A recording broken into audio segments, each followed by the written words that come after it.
Thank you very much. Thank you very much.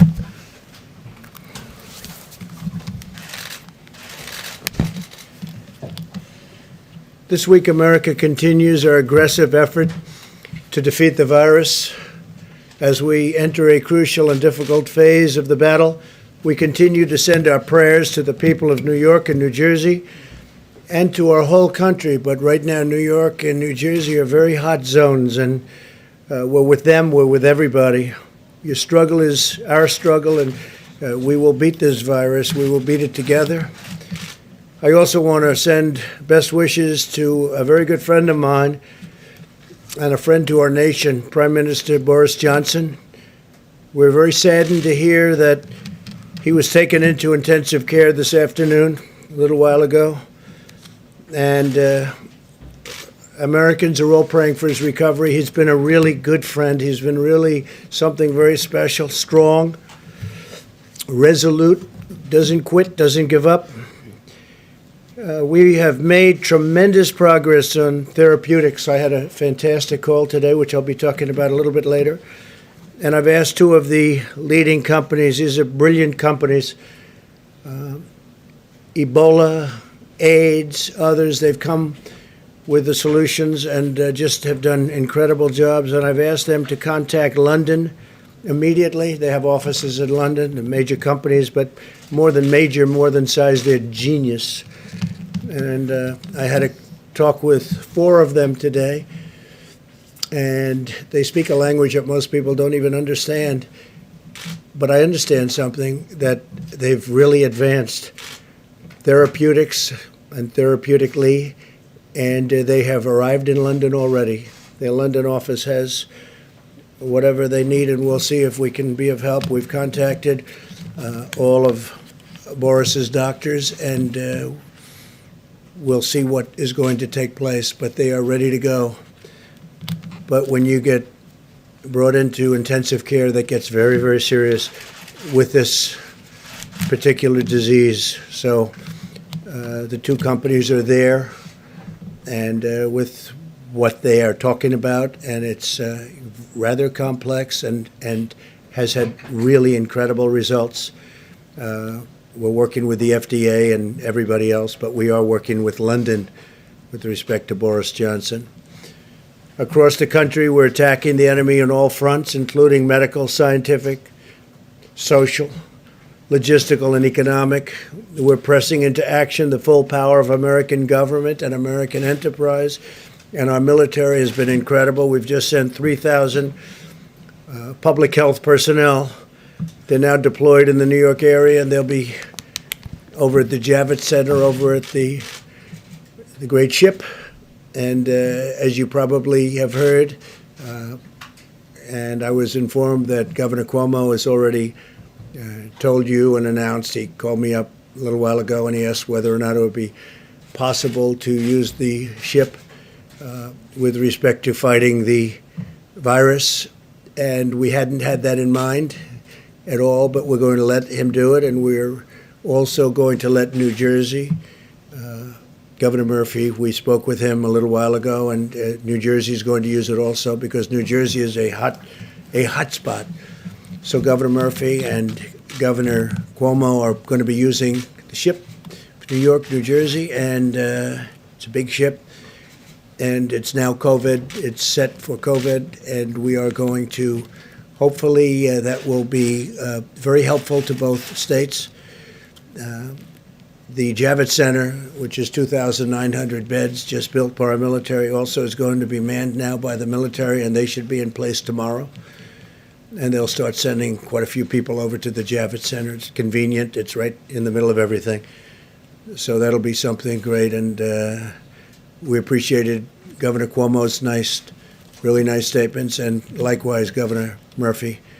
We have worked very well with both of them, and with, frankly, all of the governors. Vice President Pence had a call this morning with them that lasted for close to 2 hours, and I understand there wasn't a negative person on the call. 50 governors, or just about 50 governors. I think they were all on, from what I understood, and they were very positive about everything their federal government has been doing for them.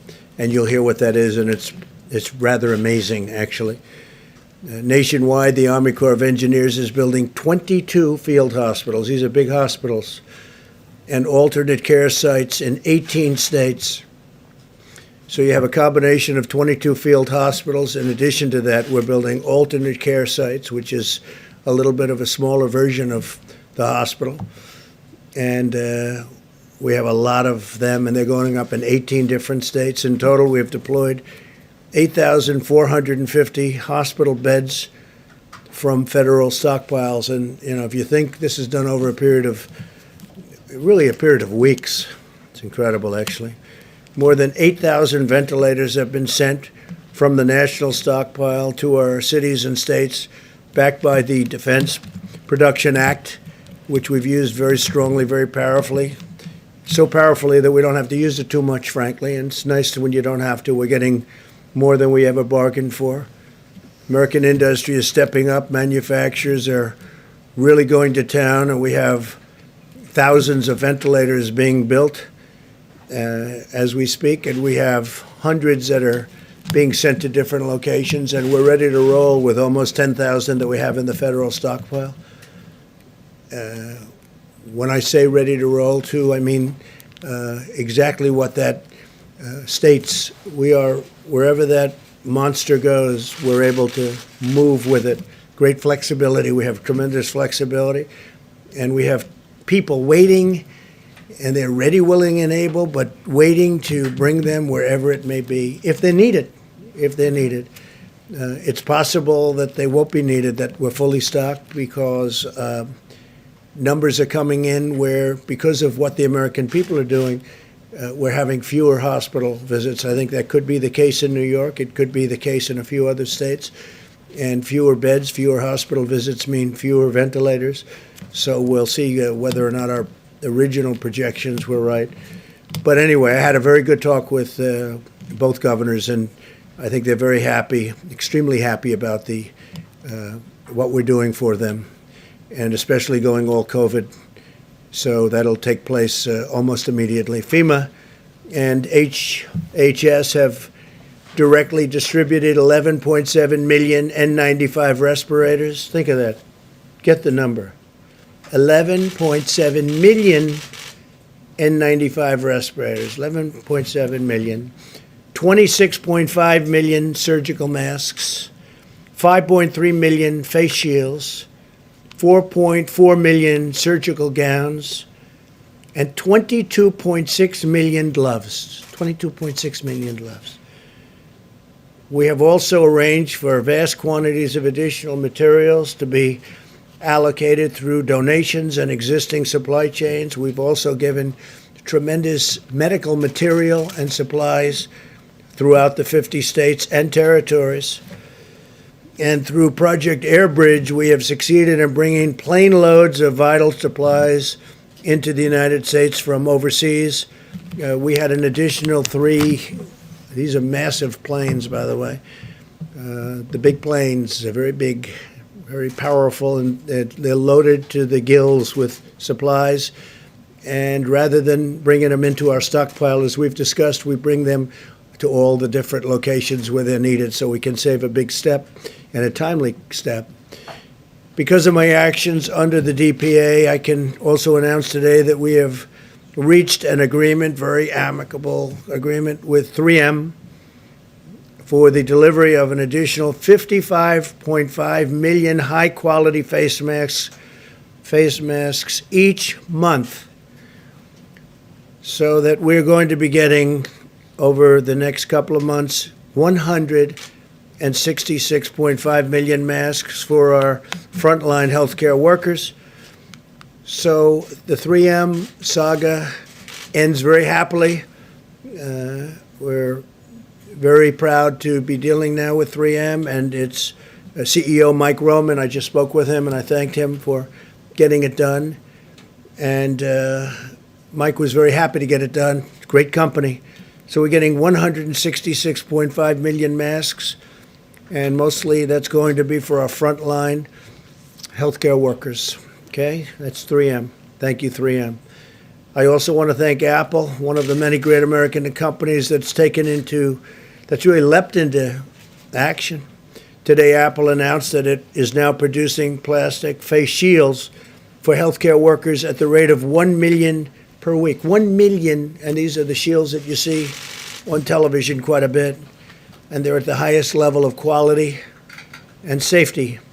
We're grateful as well to Salesforce, which has donated 48 million pieces of personal protective equipment, including masks, gowns, suits, and face shields. So thank you very much to Salesforce. I urge all of our nation's governors to ensure that the massive deliveries that we've made to your states over the past few weeks are distributed as quickly as possible. So again, we're working very well with the governors. Now, they may see you and say, oh, we're not happy, but they're very happy on the phone. And Mike Pence is a straight shooter, and he had a great phone conversation to them with all of the governors, teleconference. And they're very happy, every one of them. Were there any negatives? No, sir. See? I told you. Mike is the greatest. Mike, and you have done a great job, Mike, and I appreciate it. The whole country appreciates it. Thank you, Mr. President. Anthony appreciates it, right? Don't you? See? Everybody appreciates Mike. Special man. So a lot of the things that we've done, again, are going directly to the states. The states seem to be very happy. If they're not, they can call me directly. They can call Mike directly, and we'll make them happy. But tremendous progress has been made in a very short period. And I think very importantly, the progress has been made before the surge comes, because the next week and a half is going to be a big surge, the professionals tell us. And I think we're in good shape for it, Anthony. So it's good timing, really good timing. We can have this stuff there. It's already there for the most part, but we're bringing a lot of different resources to the various locations, especially where the surge is looking like it's going to take place. Resources from the national stockpile need to reach our warriors, and they are warriors. I tell it all the time. I saw it again this morning. He's young, in many cases older, but they're walking into the hospital and they're putting on, I mean, as their doors open, they're going into this place, and, it's not exactly too safe. And they're going in there and they're putting the outfits on and they're putting their masks on, and it's incredible. It's like no different than you watch the war movies or you watch the old clips of war running up hills. To me, it's the same thing. Men and women, young and old, but a lot of young people just going in there. They're not thinking about, oh, gee, this is dangerous. They're not saying, oh, I don't want to go in. They're warriors. They're running through those doors. It's the most incredible thing. It's an incredible, beautiful thing. Resources from the national stockpile need to reach these warriors in the hospitals immediately, and we're making sure they do. And again, the states have that responsibility, but we're working with the states, and we're getting the states a lot of things that they can distribute, or when they tell us, we bring it directly to the hospital from the federal stockpile or from the planes that land, without even going to the stockpile. If any state's having difficulty distributing supplies, we urge you to use the National Guard to assist in the delivery. And I have to say, you have done a fantastic job. Deborah, you know that you've done great. Tony, you know that you've done great. But what a job you've done, and I appreciate it. I really do. Your whole group has been incredible. That's a lot of stars you have, I'll tell you that. He's supposed to do a great job when you have 4 stars, right? But the military has been incredible, and I thank them for all of us. Conversely, if a state believes that it has surplus equipment or supplies, very important, because we actually have gotten so much to some of the states that they're able to now, they've done a fantastic job, and they've kept that line low. And we have some states that have surplus equipment and supplies, and they're working with us to rapidly redeploy those supplies to areas of greatest need. We thought that might happen. If it worked out well, that's what was going to happen, and it's happening. And I want to thank Governor Gavin Newsom, who's doing a tremendous job, who's announced California will send 500 ventilators to be distributed to other locations. I think some are going to Arizona, some are going to Washington, D.C. We think they're going to Delaware. We're working it out. But 500 excess ventilators from the state of California, and we're going to get them taken care of wherever they have to go. Those decisions are being made right now. The members of the White House Task Force and I are in close touch with mayors and governors and hospital administrators across our country, and we're told that at the present time, most of the critical needs are being more than met. States have to continue sharing detailed information in the amount and utilization rates of medical supplies so we know what to resupply them, or they can get it directly. That includes ventilators. They can get it directly. Ideally, if they can get it directly, but if they can't, if they're unable to do it, we have tremendous amounts of supplies, and we're building it up very fast, too. And this is before the big surge. This information is fundamental to our ability to deliver the material when and where it's most needed. Now, Mike, in his conversation today, I think got some information as to a couple of locations where we're going to be delivering large numbers of ventilators and large numbers of medical supplies, and we'll take care of that. But some of the states are very happy. Even Governor Pritzker from Illinois is happy. Of course, he may not be happy when he talks to the press, but he's happy. He's a very happy man.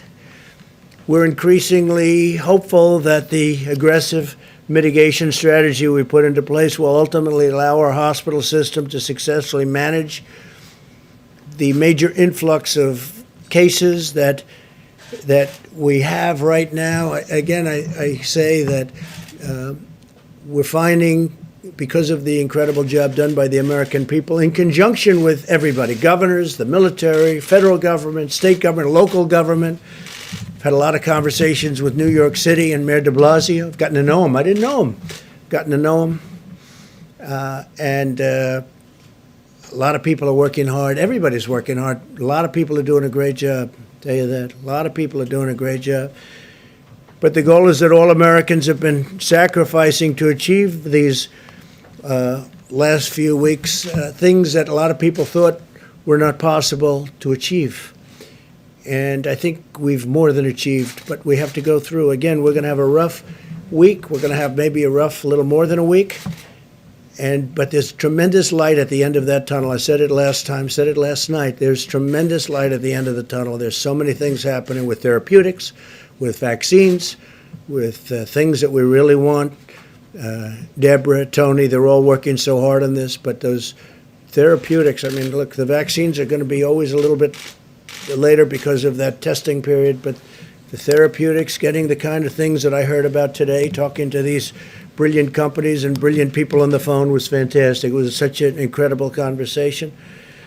And I also spoke just a few minutes ago with former Vice President Biden, who called, and we had a really wonderful, warm conversation. It was a very nice conversation. We talked about pretty much this. This is what we talked about. This is what everyone's talking about. This is what they want to talk about. And he gave me his point of view, and I fully understood that. And we just had a very friendly conversation. Lasted probably 15 minutes. And it was really good. It was really good. Really nice. I think it was very much so. I appreciate his calling. As we continue our efforts to develop treatments and cures this afternoon, I spoke with leaders of the American pharmaceutical companies, and just to give you their names, Amgen, Genentech, Gilead, Regeneron. These are four of the greatest in the world for doing exactly what they're doing. And currently 10 different therapeutic agents are in active trials, and some are looking incredibly successful, but we have to go through a process. And it's going to be a fairly quick process, I will tell you, based on what the FDA told me. And another 15 are in plans for clinical trials. So they're advancing rapidly. And today, a second company announced that the FDA has authorized its vaccine candidate to begin clinical trials. So you have Johnson & Johnson is already there. I believe they're the one that's first. And now we have a second company that just announced, and was just approved. So we have two companies at that level for the vaccine itself. We've now performed 100, well, if you think of this, 1.79 million tests. That's 1,790,000 tests nationwide. And I think we're going to put up a screen here someplace. Good, they're on cue. They're just on cue. And here it is. This is the process starting on 5 March and ending right there, right about now, right? That's about it. Yesterday. So, and it's going up at a rapid rate. Nobody has done more testing.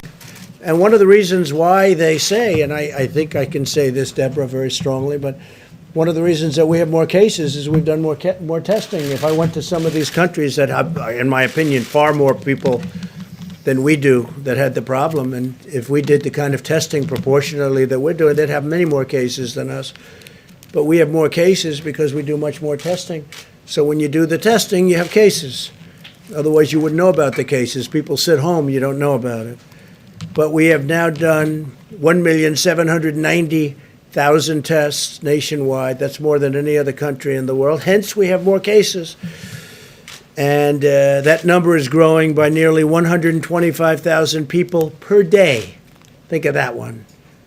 So it's growing by 125,000 people per day.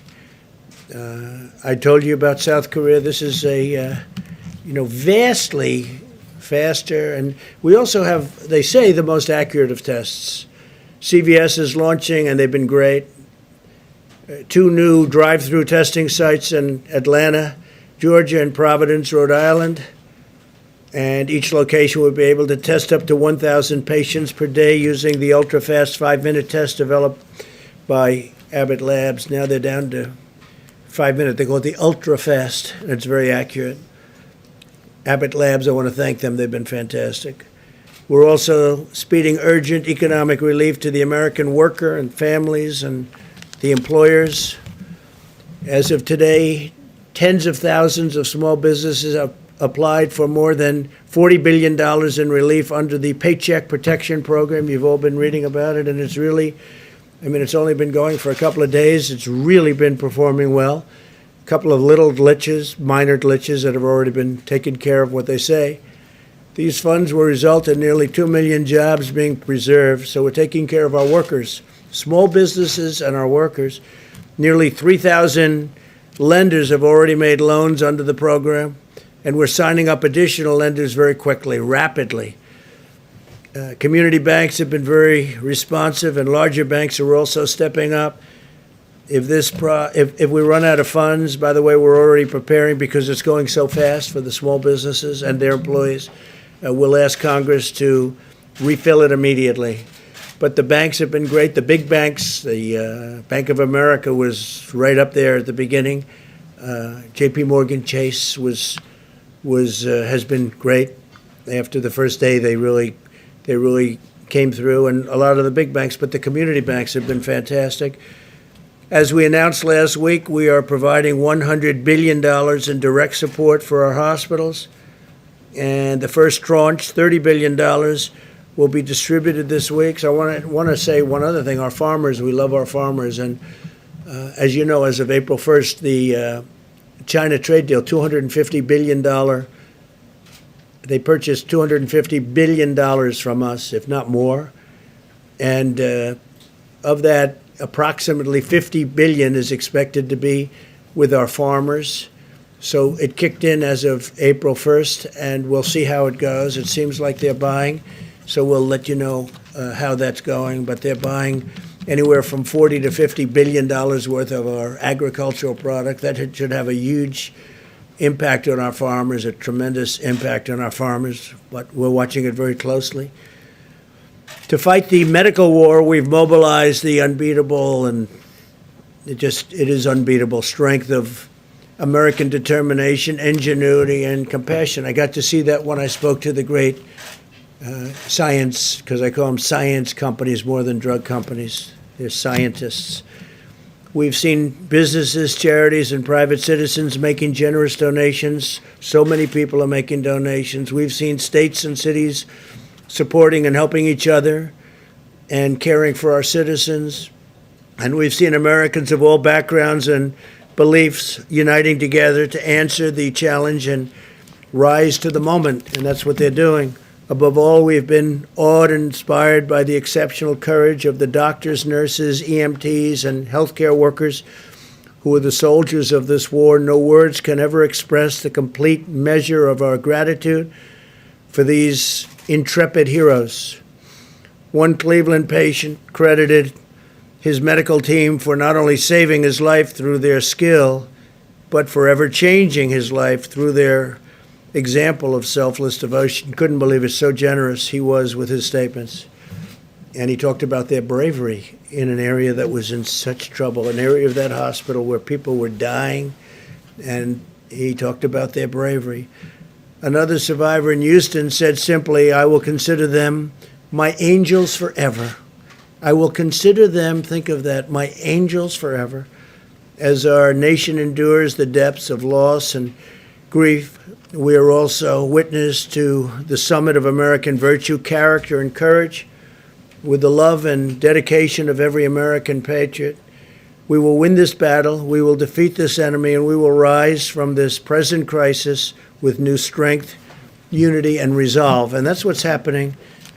Tremendous stories are coming out of this horrible moment, very dark moment for the world. 182. I was saying 151 for a while, and then it got up to 160, and it's 182, as I announced yesterday. 182 countries are being attacked by this virus. So I just want to thank everybody. I want to thank the American citizens for doing a great job. Stay inside, and let's win this, and let's get our country open as soon as we can. I think it's going to be sooner than people think. Things are going really well.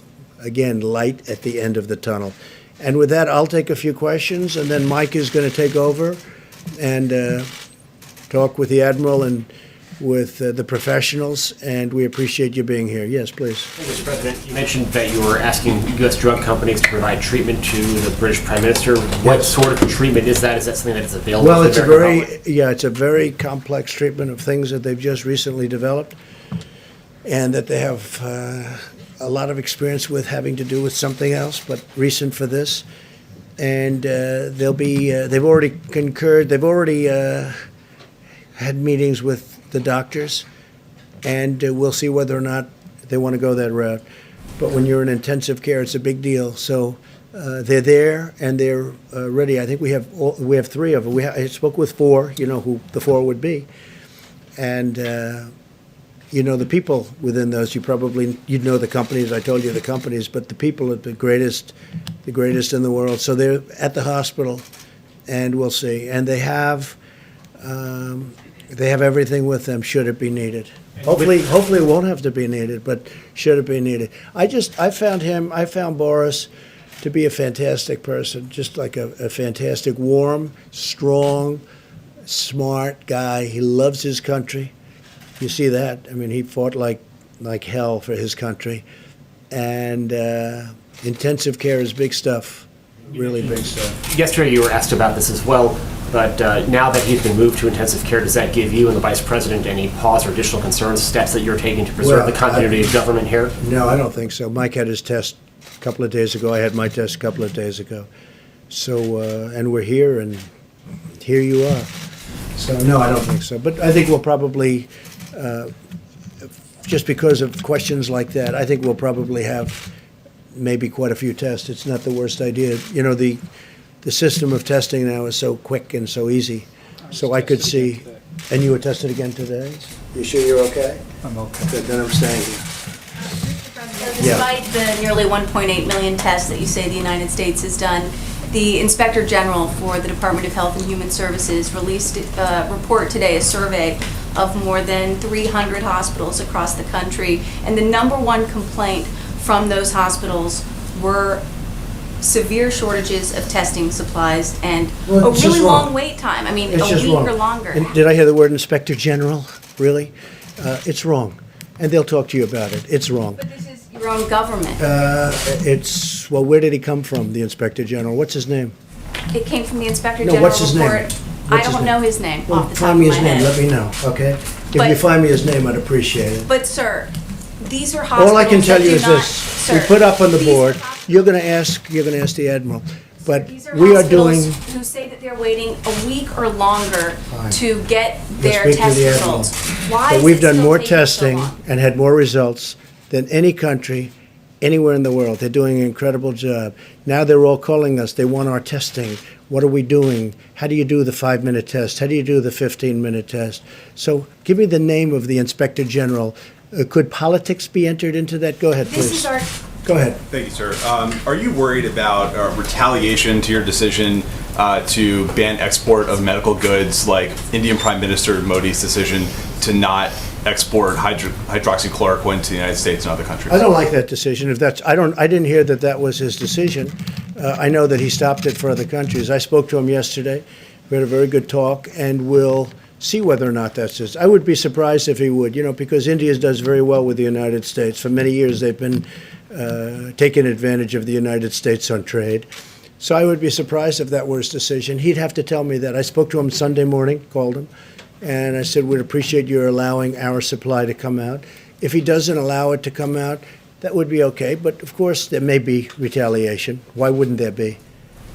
Yeah, please. Thank you, Mr. President. The Paycheck Protection Program has gotten off to a confusing start for small I don't businesses. think so. I think it's done very well. Wells Fargo has stopped taking applications. Bank of America Not initially anymore, they haven't. prioritized taking applications from clients that were already Bank of borrowers. America has So- been the leader, taking tremendous numbers of applications.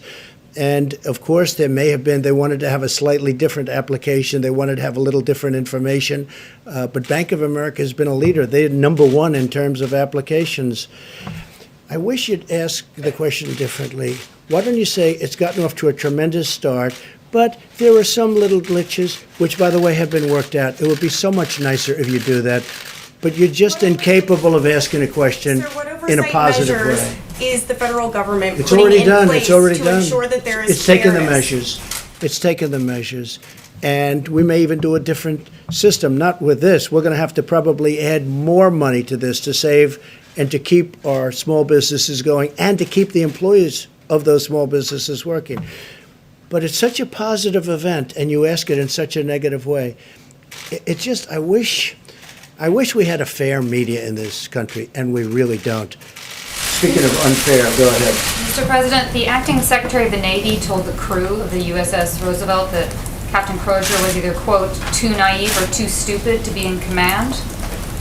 Is it appropriate for the Chief Officer of the Navy to be speaking this way about this captain? Is this Well, I the haven't right heard way- it exactly. I haven't heard. I heard they had a statement that was made. If that were the statement, it's a strong statement. Look, the letters shouldn't have been sent, and certainly they shouldn't have been leaked. This is a military operation.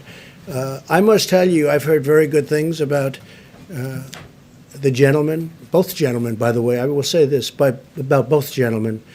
And I may look into it only from the standpoint that something should be resolved, because I'm hearing good things about both people. What might you look into, sir? I may just get involved, if it's okay with you. Who you mean? Yeah, because you know what?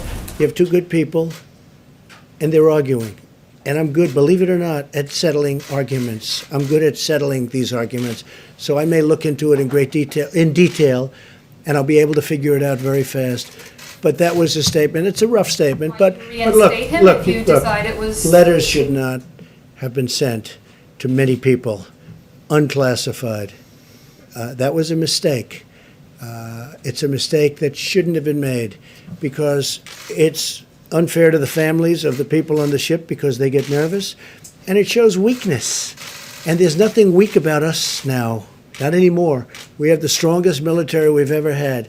And we're not going to be showing weakness to anybody, because we have, that ship is incredible, nuclear-powered aircraft carrier. And we don't want to be writing letters. We don't want to have letter-writing campaigns where the fake news finds a letter or gets a leak. We don't want that. So the letter, so the letter shouldn't have been sent. With all of that said, his career prior to that was very good. So I'm going to get involved and see exactly what's going on there, because I don't want to destroy somebody for having a bad day. Okay, does that make sense? Okay. Mr. President, Vice President Biden's spokesperson said that he made some suggestions to you about actions that you could be taking to He deal did. with the He pandemic. did. We had a very good talk. We agreed that we weren't going to talk about what we said, but we had a very, very good talk. It was a warm talk. I enjoyed it. I hope he enjoyed it too. And it was short. It was 15 minutes.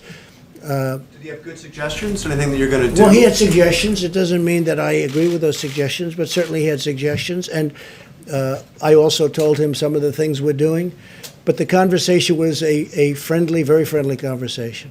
Yeah, please. Thanks a lot, Mr. President. You've mentioned, other members of your task force have mentioned, over the course of the next 2 weeks, it's going to be a very difficult time for our country in terms of fatalities. And It will be a difficult week and a half. And there are a number of governors who are close allies of yours, Mr. President, who have refrained thus far to have these stay-at-home orders. And Dr. Fauci, who of course is on your task force, has said that True. the states that don't have stay-at-home orders are putting themselves at risk and the country at Well, risk. if Do Dr. you Fauci agree said with that, I would be inclined to call them up. You know, we do have a constitutional problem in doing that. You understand that. I mean, there's a double-edged sword. You understand. I can do it, but it is a constitutional. You can say federalist. You can say there's lots of different reasons where I would rather have the governors do it, make their own determination. They're smaller, and not in all cases, but sort of they're smaller cases. But I'm not sure 100% that Dr. Fauci said that, but you can ask him. Tony, you want to say something? Please. So I had good conversations with the governor of Nebraska and the governor of Iowa here, and it's interesting that functionally, even though they have not given a strict stay-at-home, what they are doing is really functionally equivalent to that. And we had a really good conversation with both of the governors, and when I had mentioned that, I think there was a public response that they weren't really doing anything at all, and they really are doing a very good job, both of them. Those are the only two that I spoke to, but it was a really good conversation, and I want to make sure people understand that just because they don't have a very strict stay-at-home order, they have in place a lot of things that are totally compatible with what everyone else is doing. If I could ask a question, Dr. Fauci, before you... Go ahead. About getting back to normal, you said you wanted to get back to normal as soon as possible. Will we truly get back to normal in this country before there's an actual vaccine that's available to everybody? How do you start lifting the restrictions safely? Yeah, well, John, if back to normal means acting like there never was a coronavirus problem, I don't think that's going to happen until we do have a situation where you can completely protect the population. But when we say getting back to normal, we mean something very different from what we're going through right now. Because right now we are in a very intense mitigation. When we get back to normal, we will go back gradually to the point where we can function as a society. But you're absolutely right. I mean, if you want to get to pre-coronavirus, that might not ever happen in the sense of the fact that the threat is there. But I believe with the therapies that will be coming online and with the fact that I feel confident that over a period of time we will get a good vaccine, that we will never have to get back to where we are right back now. So if that means getting back to normal, then we'll get back to normal. I think that with the therapies, and I think that with the vaccines, which I have total confidence are coming, and I'm dealing with the companies. I'm talking to Johnson & Johnson. I'm talking to all of them. I think that when you add the tremendous stimulus that we're giving, like, for instance, deductibility for restaurant expenses for restaurants and entertainment, the money that we're talking about for small businesses and employees to keep everybody working, and other things that we're frankly working on right now, which are going to be great for our people. I think when you add that to it, I think we could get more than back to normal from an economic standpoint, actually be better, but more than back to normal. But I would agree that we'd love to see a vaccine, but immediately would love to see a therapeutic. And I think we're getting very close. Do you think you'll be able to lift restrictions on April 30th right now? I don't want to comment on that, but I can tell you that we certainly want to try. We certainly want to see what's going on. We're doing very well. Look, you look at most places where that you can call it the bump, you can call it the hill, you can call it the mountain, you can call it whatever you want to do it. It's very flat. You take a look, and that was done through mitigation. That was done through a lot of good work. And that far exceeded our expectations before. I mean, people can't even believe how low some of those bumps are, some of those hills are. They're very surprised. Now, you have a couple of tough ones. New Jersey's been very tough, and New York has been very tough. They're crowded in, it's tight, it's tougher. But far exceeding, California far exceeds, Washington State far exceeds. You look at so many of these states, how well they're doing. The 8 states, by the way, and I haven't spoken to the governors, but Tony's so right. They may not have it from the standpoint that they're saying it, but those people are practicing it, and they're doing a fantastic job. Take a look at where they are in terms of the levels, but take a look where they are. So, but if I thought it was something that, and I've looked at him, and I've looked at him very carefully, looked at him today, looked at him yesterday, from a constitutional standpoint, I'd love not to get involved with that. And not from a legal standpoint, just from a moral, constitutional standpoint. Because legally, I can. But morally, I believe in our Constitution, much more so than most people. And I'd love to be able to let the governors do what they have to do. Those states are doing a fantastic job, all 8 of them. They're doing a fantastic job. So we'll see what happens. As for your question, you fully understand what I'm saying, so thank you. Yes, please. Hi, 2 questions, if I may, one from somebody outside the room. But first, can I ask, do you think Boris Johnson, when he talked about shaking hands with hospital patients, did he downplay the threat of this virus too much? And do you know exactly what his current Well, I think position is? Boris was looking at it differently. He was looking at it earlier. He was looking at it like ride it out. There were many people thinking about riding it out, meaning, whatever it is, it is. But then you see what starts to happen, and the numbers become monumental, and they decide not to do that. We actually moved early. We moved early because of what we did with respect to the ban on China coming in, and then Europe coming in. That was an early ban, too. And then UK.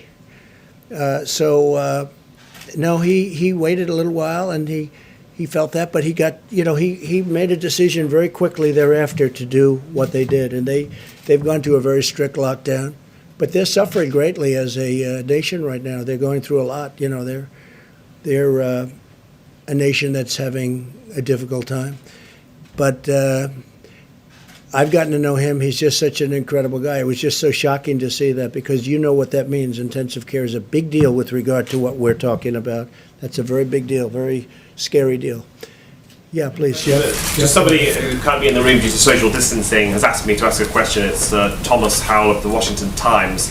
How many health workers in the US have become infected with COVID-19? And if the answer is not known, will the CDC be publishing that data Yeah, I soon? could get you that information. I think they'd probably be willing to give that, right?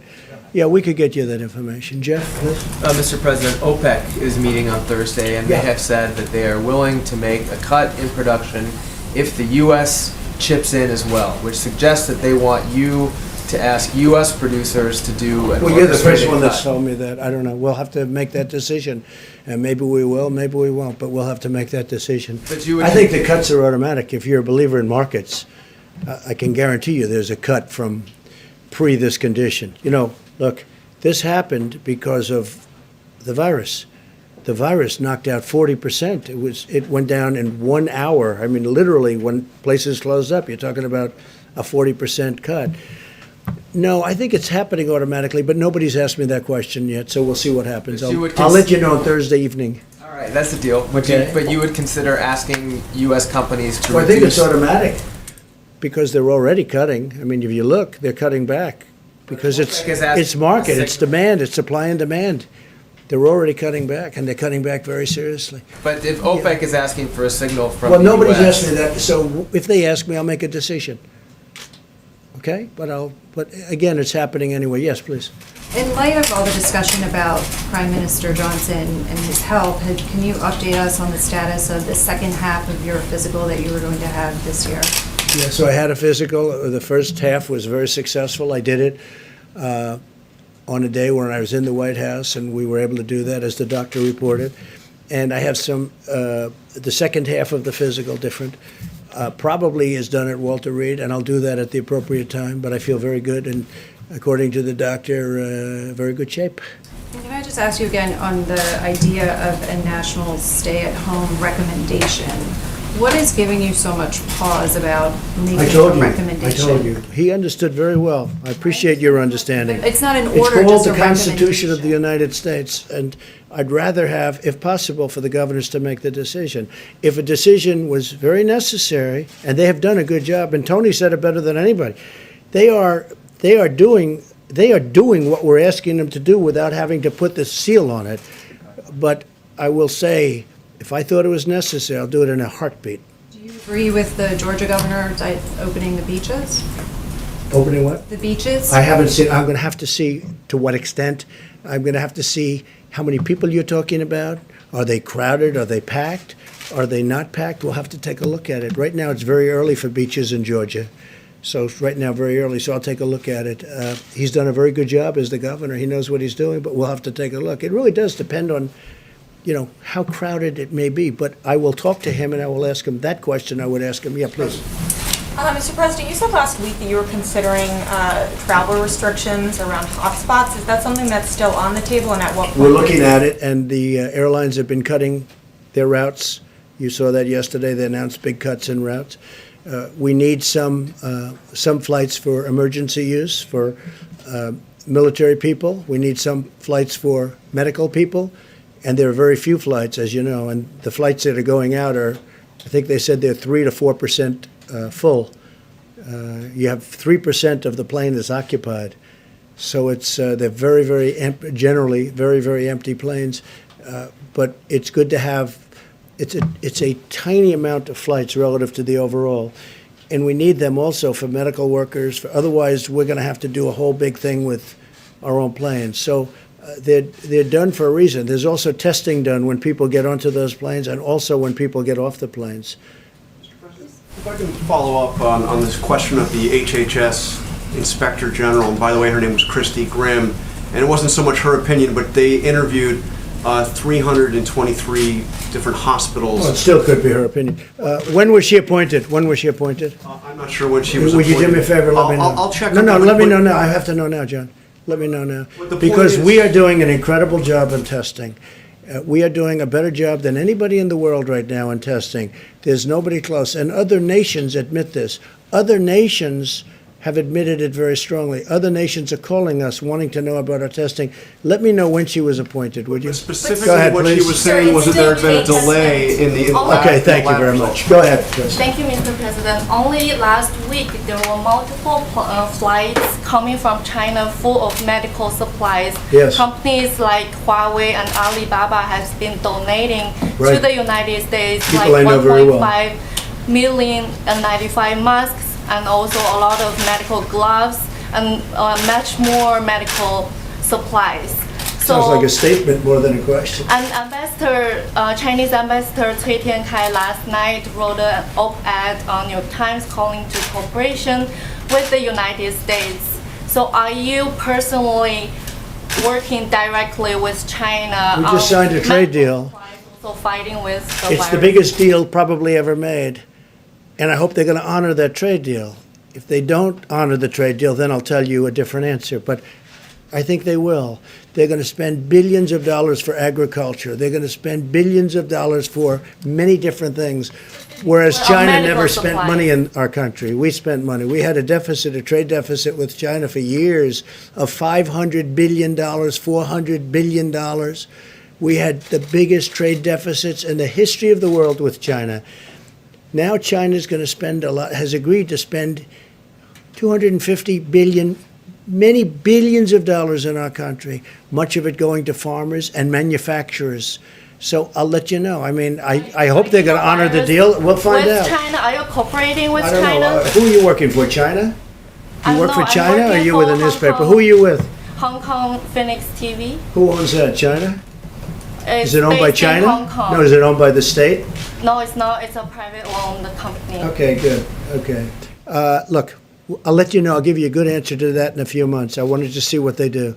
because it's time for them to help us, okay? It's time right now for China to help us, and hopefully they do. And if they don't, that's okay too. But we signed a deal. It was signed with great goodwill and spirit, and it's time that our farmers benefited, our manufacturers benefited, and we'll see whether or not that deal is honored. And I think it will be, because I know President Xi, who I like and respect, and I think he will honor the deal he made with us. It just went into effect 4 days ago. I will see whether or not. In fact, I called up just a little while ago. I said, how are the farmers doing with respect to China? Are they buying the product as anticipated? And the answer was, yeah, I think so. But it wasn't the most positive, but it was starting. The deal just started. So I'll let you know. But, for many, many years, China ate our lunch because we had people in this position that I'm in right now that allowed China to get away with absolute murder. And it should have never happened. But we are now dealing with China. We'll see what happens. Yeah, please. Mr. President, Wait. I'll tell you How when many she do you was want? appointed. How many do you want to ask? So I was going to answer your question you asked me. She was appointed in January of this year to her current position Good. as the Principal Deputy Inspector Okay, General. we're going to take a look at it. Go ahead. I know you don't want to talk On the Don't issue interrupt. of He's on the issue talking. of small business loans, sir, you said that businesses have applied for $40 billion in loans, but can you tell us how much of that money has actually gone out to the small businesses? I can't tell you, but I know it goes out very quickly once the loan application's approved, and the process is very fast. And you have to understand, these are banks, and that's what they do, but they were swamped. They were actually swamped. Okay, go ahead. I know you don't want to talk about the Inspector General report, but testing is still a big issue in this country. When can hospitals Put the expect? slide up again, please. When can Just put it in. hospitals expect to receive a quick turnaround of Are you these ready? test results? Are you ready? Hospitals can do their own testing also. States can do their own testing. States are supposed to be doing testing. Hospitals are supposed to be doing testing. Do you understand that? We're the federal government. Listen to me. We're the federal government. We're not supposed to stand on street corners doing testing. They go to doctors. They go to hospitals. They go to the state. The state is a more localized government. You have 50 of them, and they can go 50 within here. You also have territories, as you know. And they do the testing. And if you look at the chart, if you take a look, did they put it up? Yeah. Just take a look. And these are testing, and the results are now coming in very quickly. Initially speaking, the tests were old, obsolete, and not really prepared. We have a brand new testing system that we developed very quickly, and that's your result. And you should say, congratulations, great job, instead of being so horrid in the way you ask a question. Please, go ahead. Mr. President, today. Yeah, I'd love to have the Admiral speak to that question. Yes, it's a great idea. So I can talk a little bit more about testing later on, but as the President said, 1.79 million tests have been done, and this does not count the hundreds of thousands of tests that are done within hospitals that are now currently not reporting, so I'm sure we're well over 2 million. That Inspector General report was done here, 23rd, 24th, during our ramp-up period, quite a long time ago. There was clearly, and it's hard to interpret the report because it mixes up all kinds of things, but clearly there was complaints by some hospitals of a backlog, probably at send-out tests, and that is true. There were several days of backlog at some of the major labs that have been taken care of. We know now that the ACLA labs now have a 24 to 48 hour turnaround. They're doing well over 100,000 tests a day. We now have the Abbott machine that's point of care. That's 18,000 of those instruments throughout the country. The Cepheid machine is now all across the country with a 45-minute turnaround. So we have worked directly with many of the hospitals that have their own laboratory-derived tests. Some of those really, quite frankly, didn't understand the regulatory freedom they have to use other different kinds of instruments or different kinds of reagents. So. Like they do now, and I'm on the phone with them all the time to make sure that everything is clear. We have a 24-hour call number, but that's what it was there for. And I don't know the Inspector General. I don't know that person. I tell you one thing I have a problem with.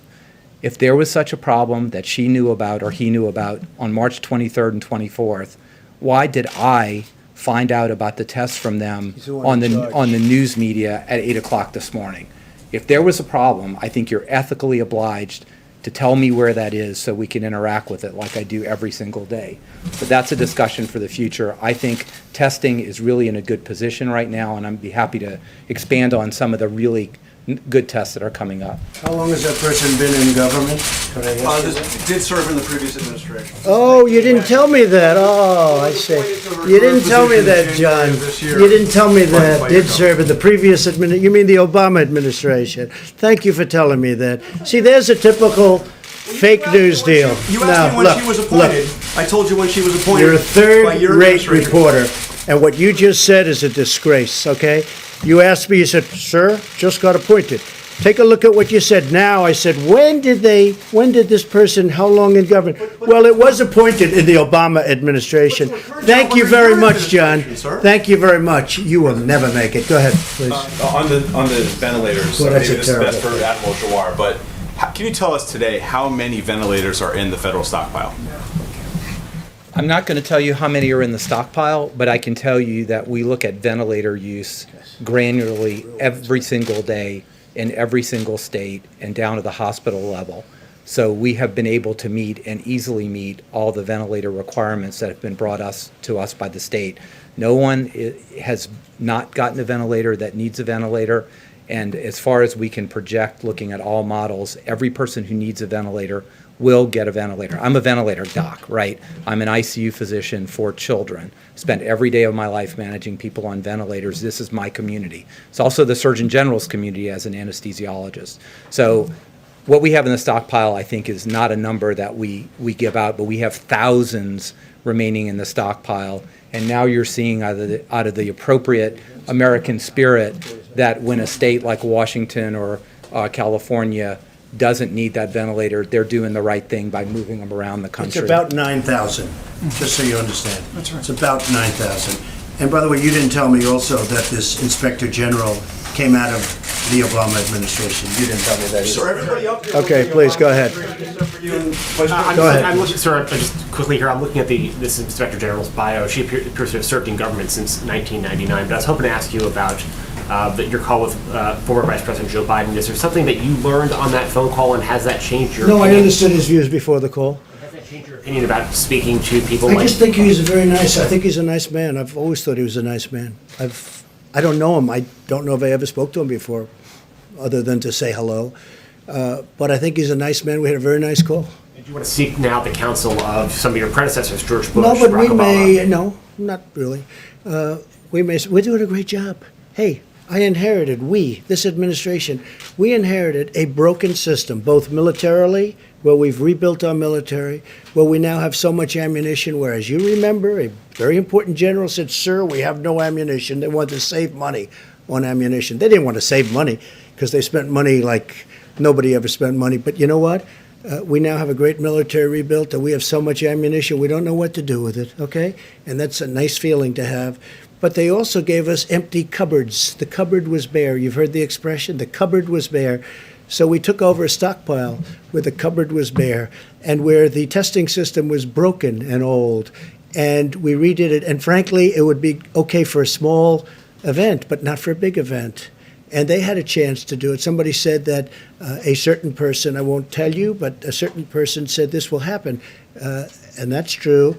The problem is that person never did anything about it. Previous administrations, they never did anything about it. You know, we all know all about pandemics and all of the things that we're seeing now, but nobody thought it was going to happen.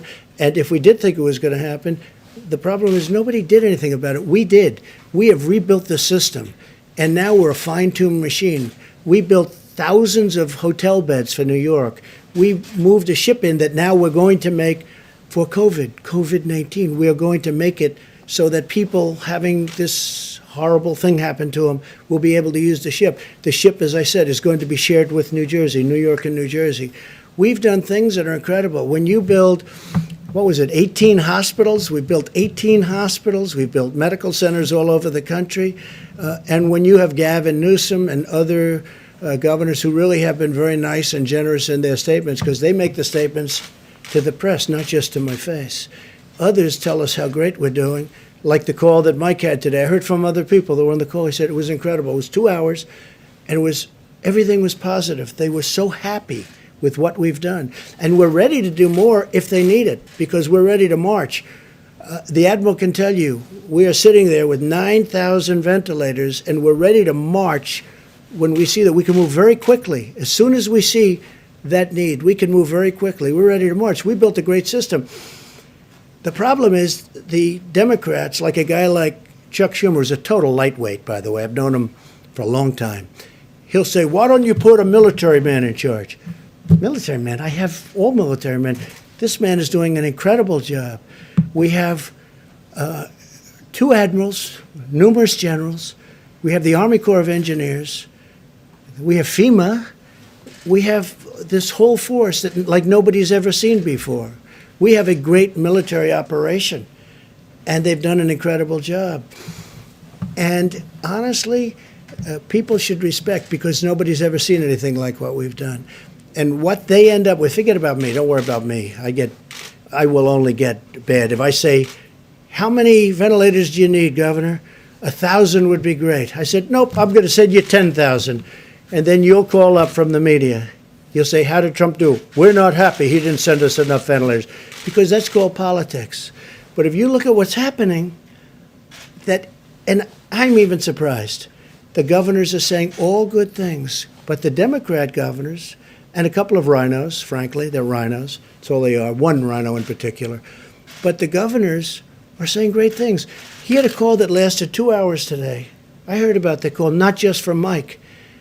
It was a perfect call. Now, I'm sure you were on the call, even though you're not supposed to be. I'm sure you were on the call, meaning some of the media was on the call, because they're constantly reporting the call. If they're honest, they will say it was a great call. Okay? Okay, next question, please. Here we go. So, you didn't mention the hospitals that were built in New Orleans and Dallas today, but you've mentioned them a number of times previously.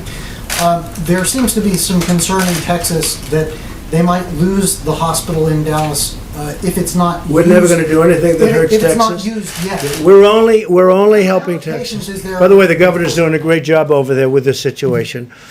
And Texas is so big, you have some parts of the state that are affected, other parts that aren't affected at all. You know, it's an incredible place. But can they keep this hospital even if it's unused?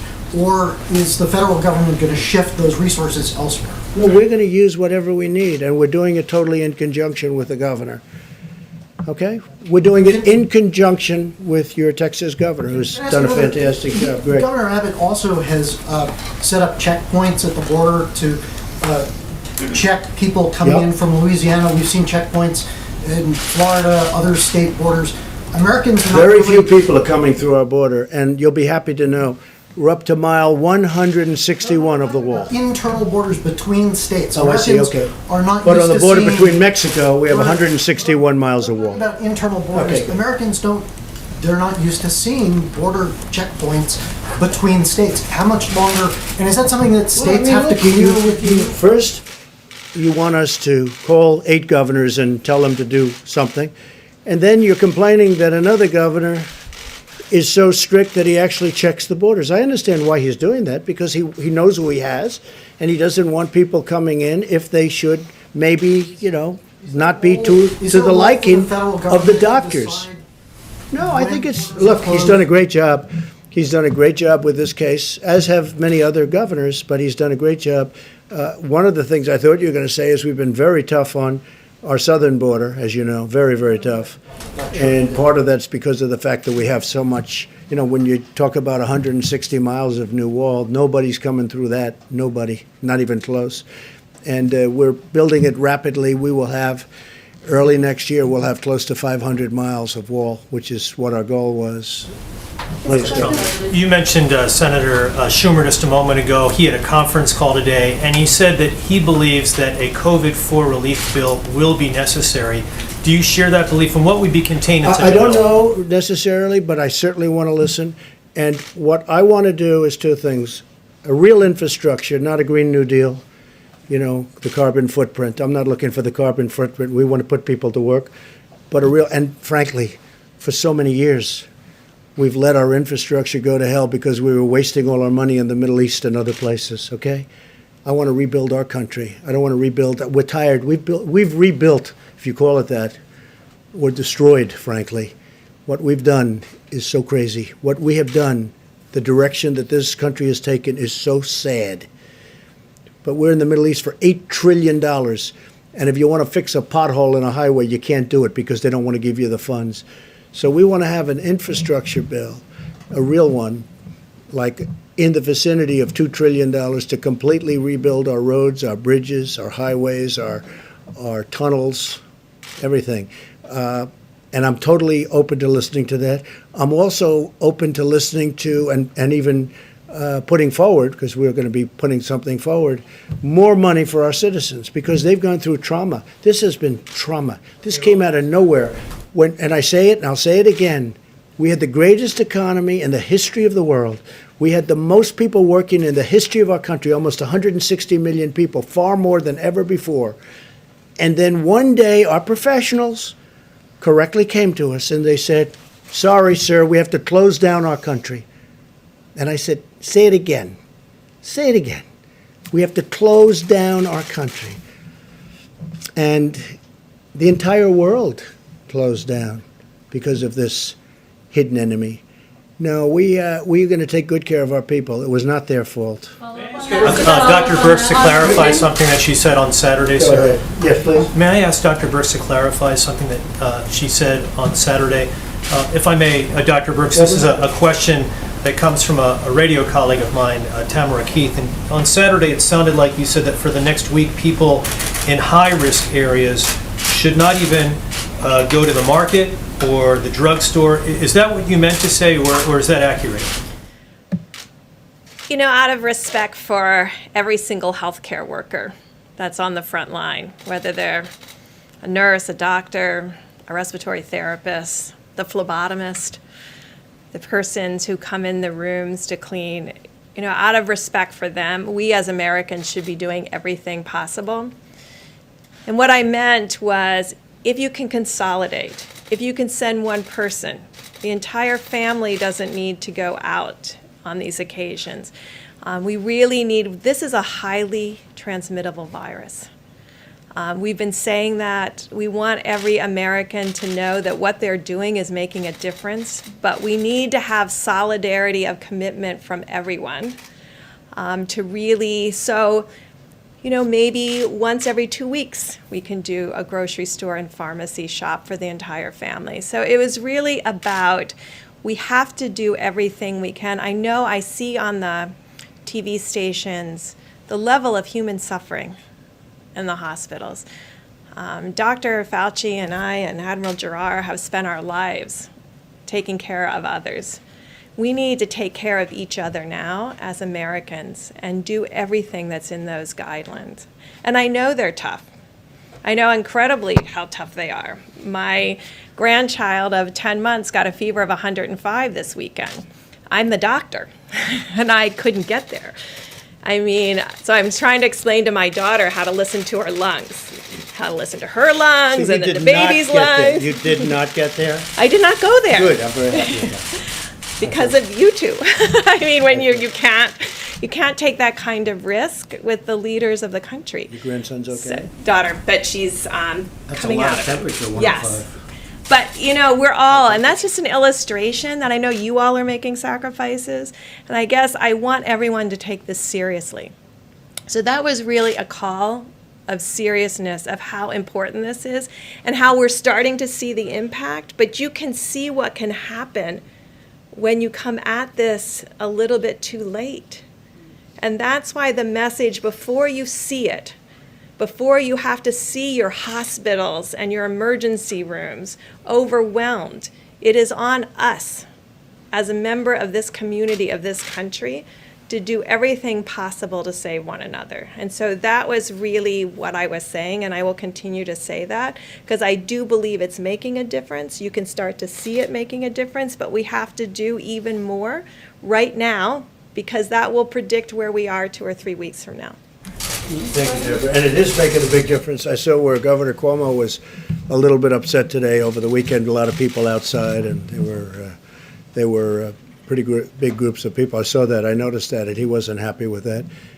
And I could understand that. Look, we have a short period of time. Hopefully, it's a short period of time to go. And let's get it done. Let's get it done. Kristen, did you have a question? Yes, I did. Thank You're you. so Quick quiet. follow to, just got here, apologies. Because you have your own show. No. Quick follow to the question about legislation. I know there's discussion about a phase 4, Yeah. but are you also looking seriously at a second round of direct payments? And are you putting discussions on a potential phase 4 on hold for now while you pursue that? Well, I was opposed to the way of distribution, money distribution through, as you know, unemployment and through the state offices, because they have very old, not all of them, but many of them have 40-year-old equipment, as I've said, and it makes it very difficult. But that's what they're looking, that's what they want to do. That's the way it's mandated to do. I thought it would be better if we did a direct payment system, but the Democrats really wanted it, and I think they had some help from a couple of people that I would have, had I spoken to them, I would have convinced them otherwise, I really believe. But it's getting out, and the federal government has done its job. All we can do is give this massive amount of money to the states. The states then are responsible to distribute it, a little bit like we're talking about here. But the money will be right on time from the federal government. Then the states have to do their job in getting it out. Does there need to be a second round of those payments? We could very well do a second round of direct. I would do it direct. Is that under serious discussion right now? It is absolutely under serious consideration. And in terms of Chuck Schumer, he also said he spoke to your chief of staff about potentially appointing a czar to oversee the supply chain. Is that something that you would But we consider have people doing? that are so talented. I know the people he suggested. They're wonderful people. They worked here. They're wonderful people. He's just doing that because it's politics. Because you know what? Person right now, Mr. We have many, depending on what. In terms of testing, this gentleman right here. You know who the point person is? This gentleman right here. He's the one in charge of the task force. But Mike, you may want to tell him about them, because this is really a military operation. Mr. Vice President, in terms of the supply chain. Let me answer your first question, Please. if I may, because it's a very good question, and I spoke to Senator Schumer night before last about just that. When the president signed a declaration of national emergency, he stood up FEMA as the lead agency implementing his policy to marshal a whole of government response. And under FEMA, we provide federal support. The state manages the healthcare response, and healthcare providers and first responders implement that response on a local level. Our lead on this issue in implementing it is Administrator Pete Gaynor.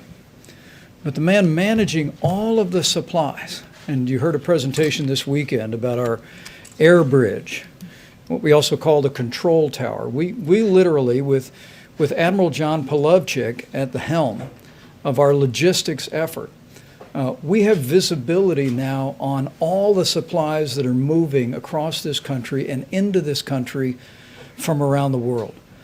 It really is extraordinary. I mean, when the president tapped FEMA to lead this effort, we essentially wanted to say, we want to organize this in a military fashion. And we tapped really someone who is widely regarded as the #1 supplies and logistics military officer to do just that. He really is an extraordinary individual. Admiral Juar has known him for a long time. And to be working with Admiral Polovchik, we speak every morning. Our team reviews the data. We go over that with Administrator Gaynor and Admiral Polovchik. We talk about an extensive team that's identifying supplies around the country and around the world.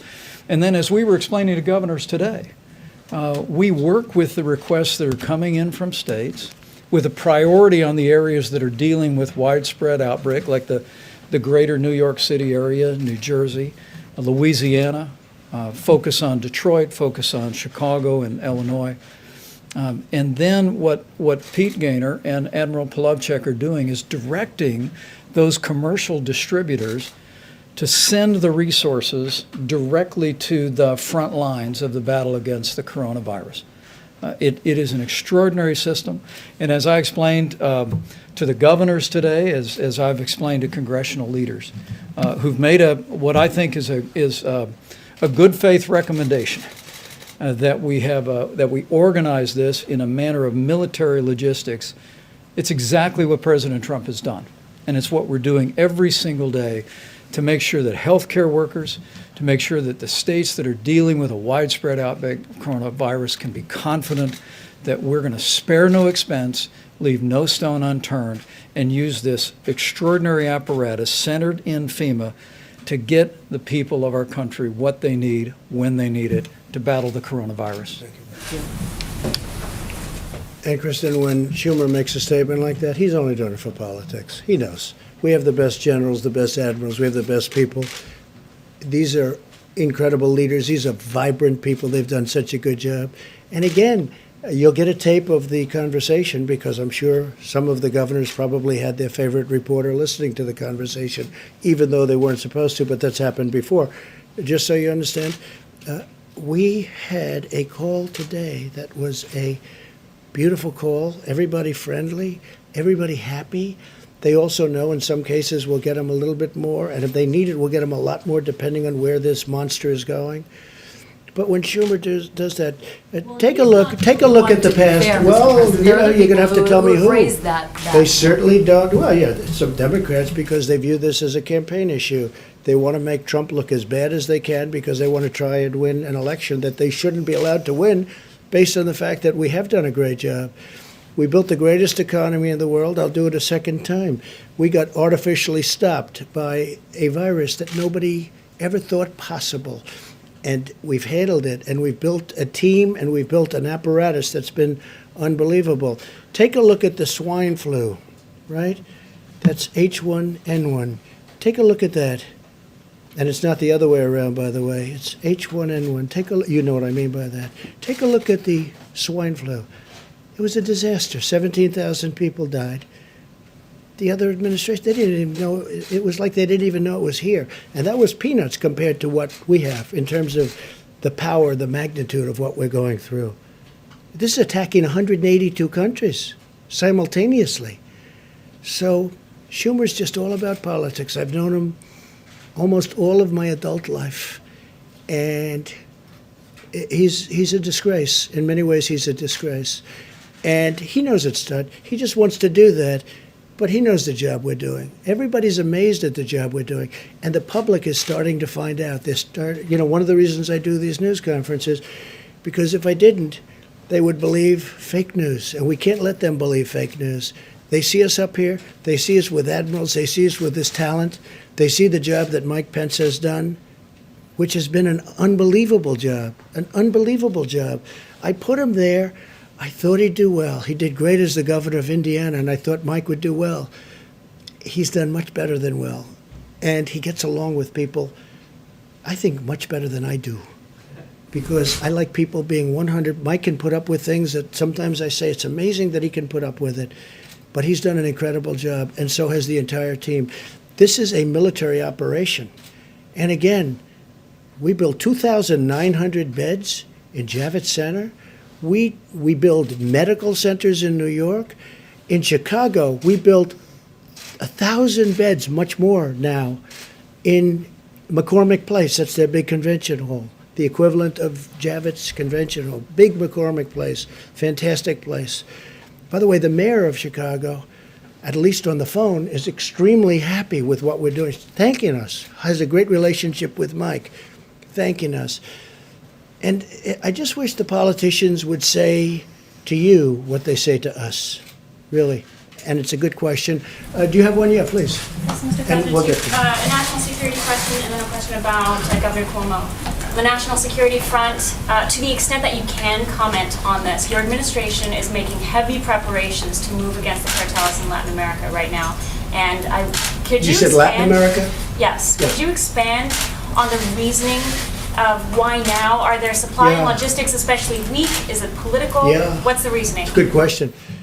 We've moved a tremendous number of boats and ships to the area of, different areas of exactly where you're talking about, because we're tired of drugs pouring into our country from other places. And we're tired of seeing drugs pouring into different parts of Latin America, South America, and just coming into our country. Now we've got them stopped at the border, and they're trying to do it by sea. So we stop them at the border and frankly, with the help of Mexico. Mexico right now has 27,000 soldiers on our southern border. They never had any soldiers. They're doing that because I've asked them to do it. That's the only reason they're doing it. They have 27,000 soldiers. So now they're trying to bring it in by boat and by ship, the drug lords and the people doing drugs and trying to destroy our country from inside with drugs. And we're hitting them very, very hard. And that's why we're doing it. Activities that U.S. assets are targeting, or Say it? is it beyond narcotics? Are there other illicit activities that Well, U.S. assets are there targeting? are the activities of human trafficking, and especially with respect to women.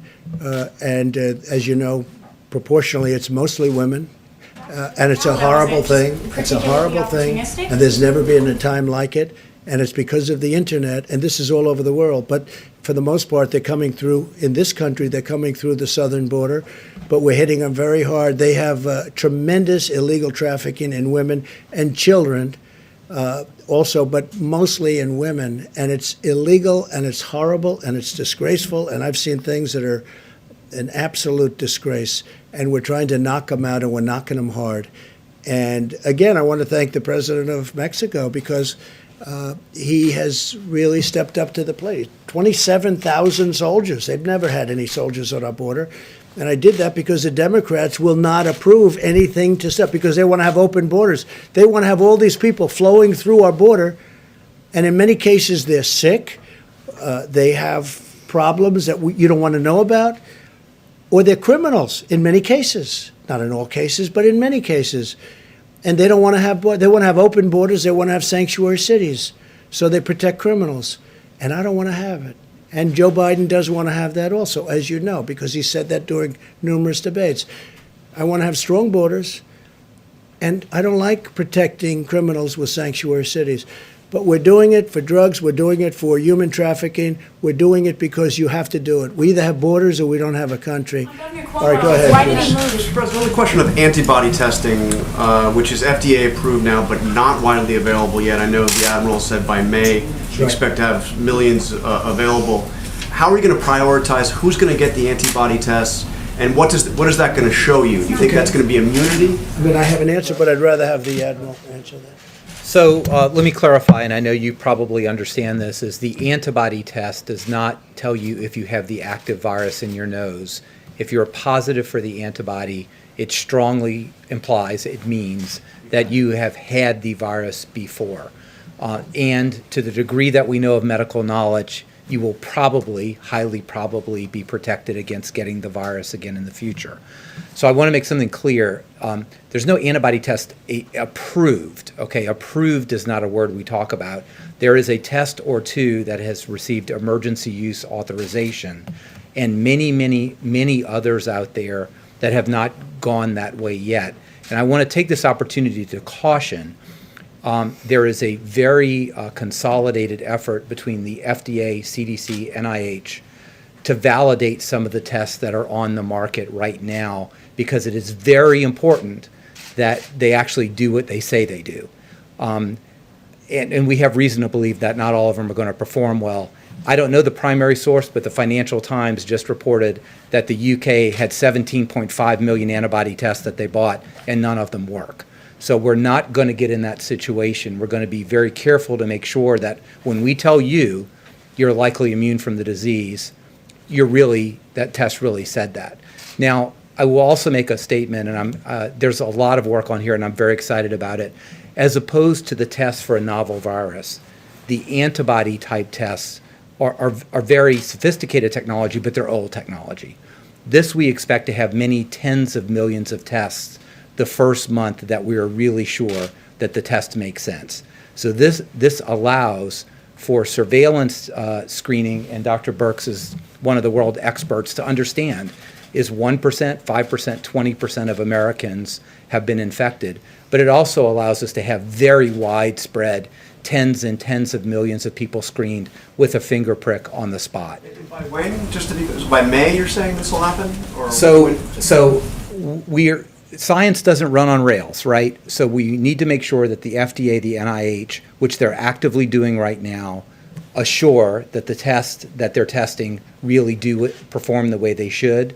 And if things work out the way we believe they will, we will have millions on the market by May in a sophisticated way, in a prospective way, that we get the surveillance we need. We can test people to see if they've been exposed, immune, and go back to work.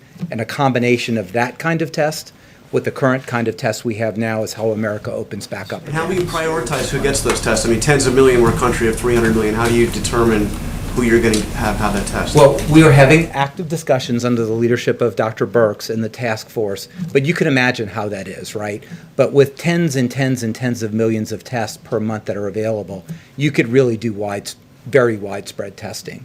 But let me just give you an example. Which nobody else can do, by the way. No other country can do. I'll just give you one example. It would be very important to know if the virus is still circulating here, whether, for example, a healthcare worker or a long-term care nursing home worker is immune from the virus and can't carry it. Very, very important to protect our elderly in that situation. But also, if you haven't been exposed, to make sure that you really take precautions and maybe take care of the people who don't have the virus and you don't have the virus. So it's complex, but it's not complicated on how you go about looking this in different segments of society. And I don't want to take too much more time at the podium, but antibody tests are a different thing. They're coming. We're highly confident that this can be scaled very rapidly and provide us a bit of information we just don't have now. Jeff, go ahead. Mr. President, may I follow up on what A few more, we'll do a few more. May I, And then Mike is taking over, and you're going to see some incredible work that's been done. Go ahead, please. May I please follow up on what you said with regard to Captain Crozier before? You said Yes. you didn't want to punish him for having a bad day. He had a bad day, or bad week. Does that But mean? I don't, yeah, I'm going to look into it, and I also think our Navy Secretary is a highly respected man. So sometimes that happens with people, and I'll take a look at it. What do you mean by that? Would you consider He had a bad reinstating day him? when he sends a letter out, and he sends copies all over the place, and it's not a classified letter. And it was very disconcerting to the families of the people on the ship. Very disconcerting. So number one, they get worried and scared. It was weak. We don't want weak. But I'm going to take a look because I think he, looks to me like he's an outstanding guy. I looked at his just a little while ago. I looked at his file. And people have bad days, and we'll take a look at it. I guess my question is, what would you consider doing for him? Well, we'll take a look. I want to look. I want to speak also to the Secretary. I also want to speak to Secretary of Defense, Mark Esper is doing a fantastic job. And we'll, maybe I can help the situation out. I mean, you guys are saying, why is the president getting involved? And going, well, I like to solve problems. It's a problem, I don't want to see men hurt, women hurt. I don't want to see people hurt unnecessarily. Maybe we can solve it easily where, it's not life-changing. But he did a bad thing. Sending a letter out, and many, many copies, as you know. I don't know, I heard 28 copies. I heard a lot. That's a lot of copies. Plus, the letter was 5 pages long. I haven't read the letter, but I think it was 5 pages long, single-spaced. That's a lot of writing.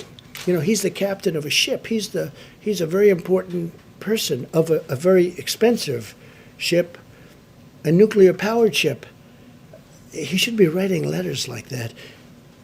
But it happens. Sometimes I'll write a letter that I say, I wish I didn't send it. Not too often, but it happens. Mr. President.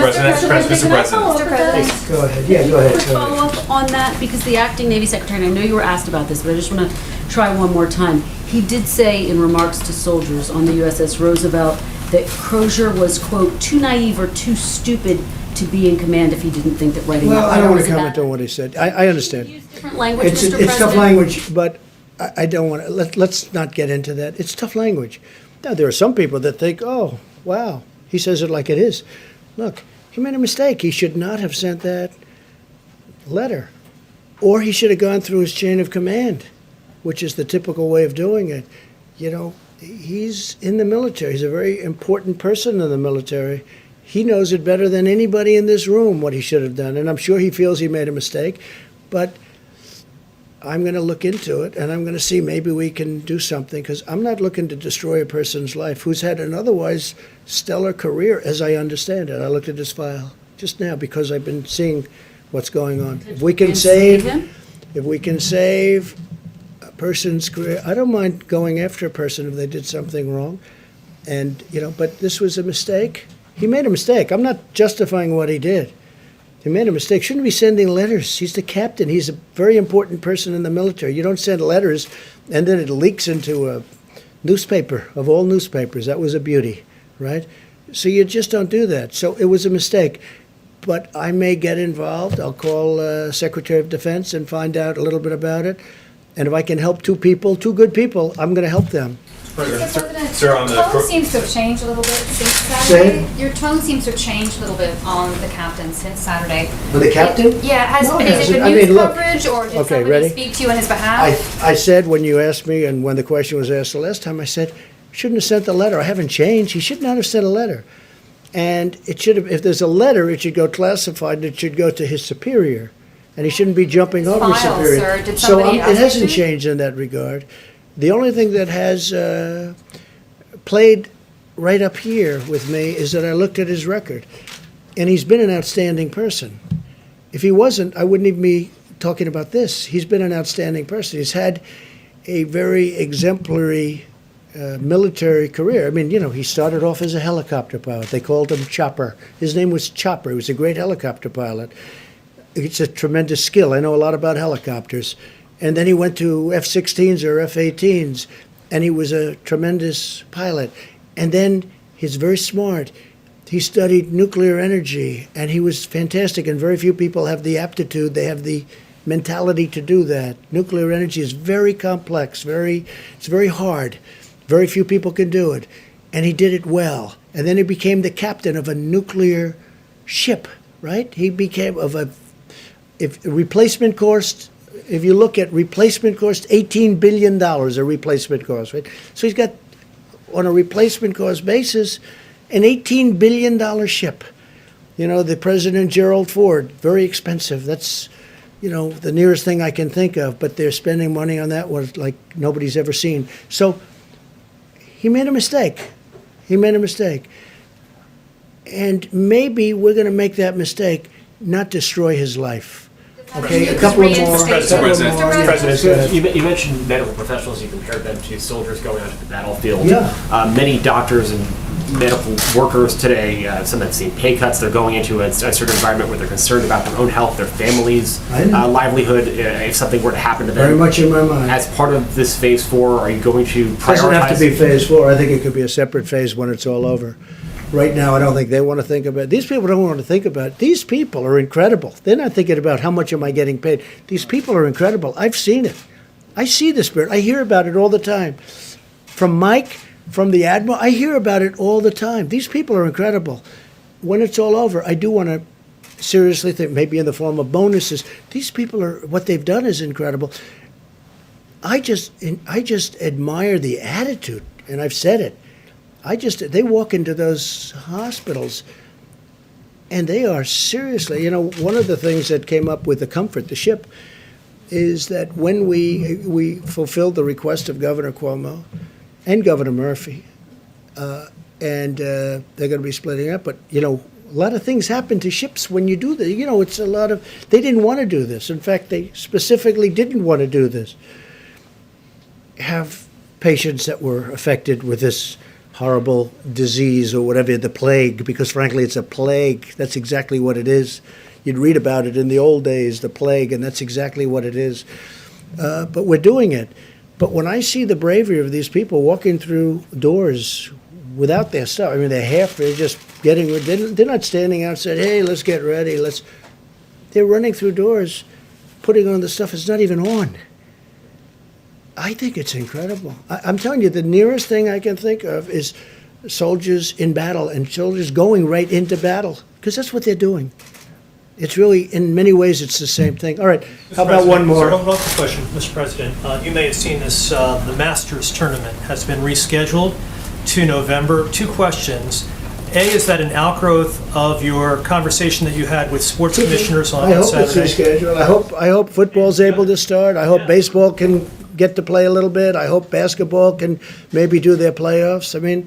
Hey, I have no interests or anything other than I want what's good for the country. What about the U.S. A lot of Open, which people you've are attended tired. many times? Yeah, a lot of people are tired of looking at games that are 5 years old. I looked the other day, I saw somebody, I said, wow, he looks great. I forgot. I said, oh, that was 9 years ago. I said, he's really in great shape. Well, not in great shape now, but he was in great shape then. It was 9 years ago. You get tired of looking at 9-year-old baseball games and playoff games that took place 12 years ago.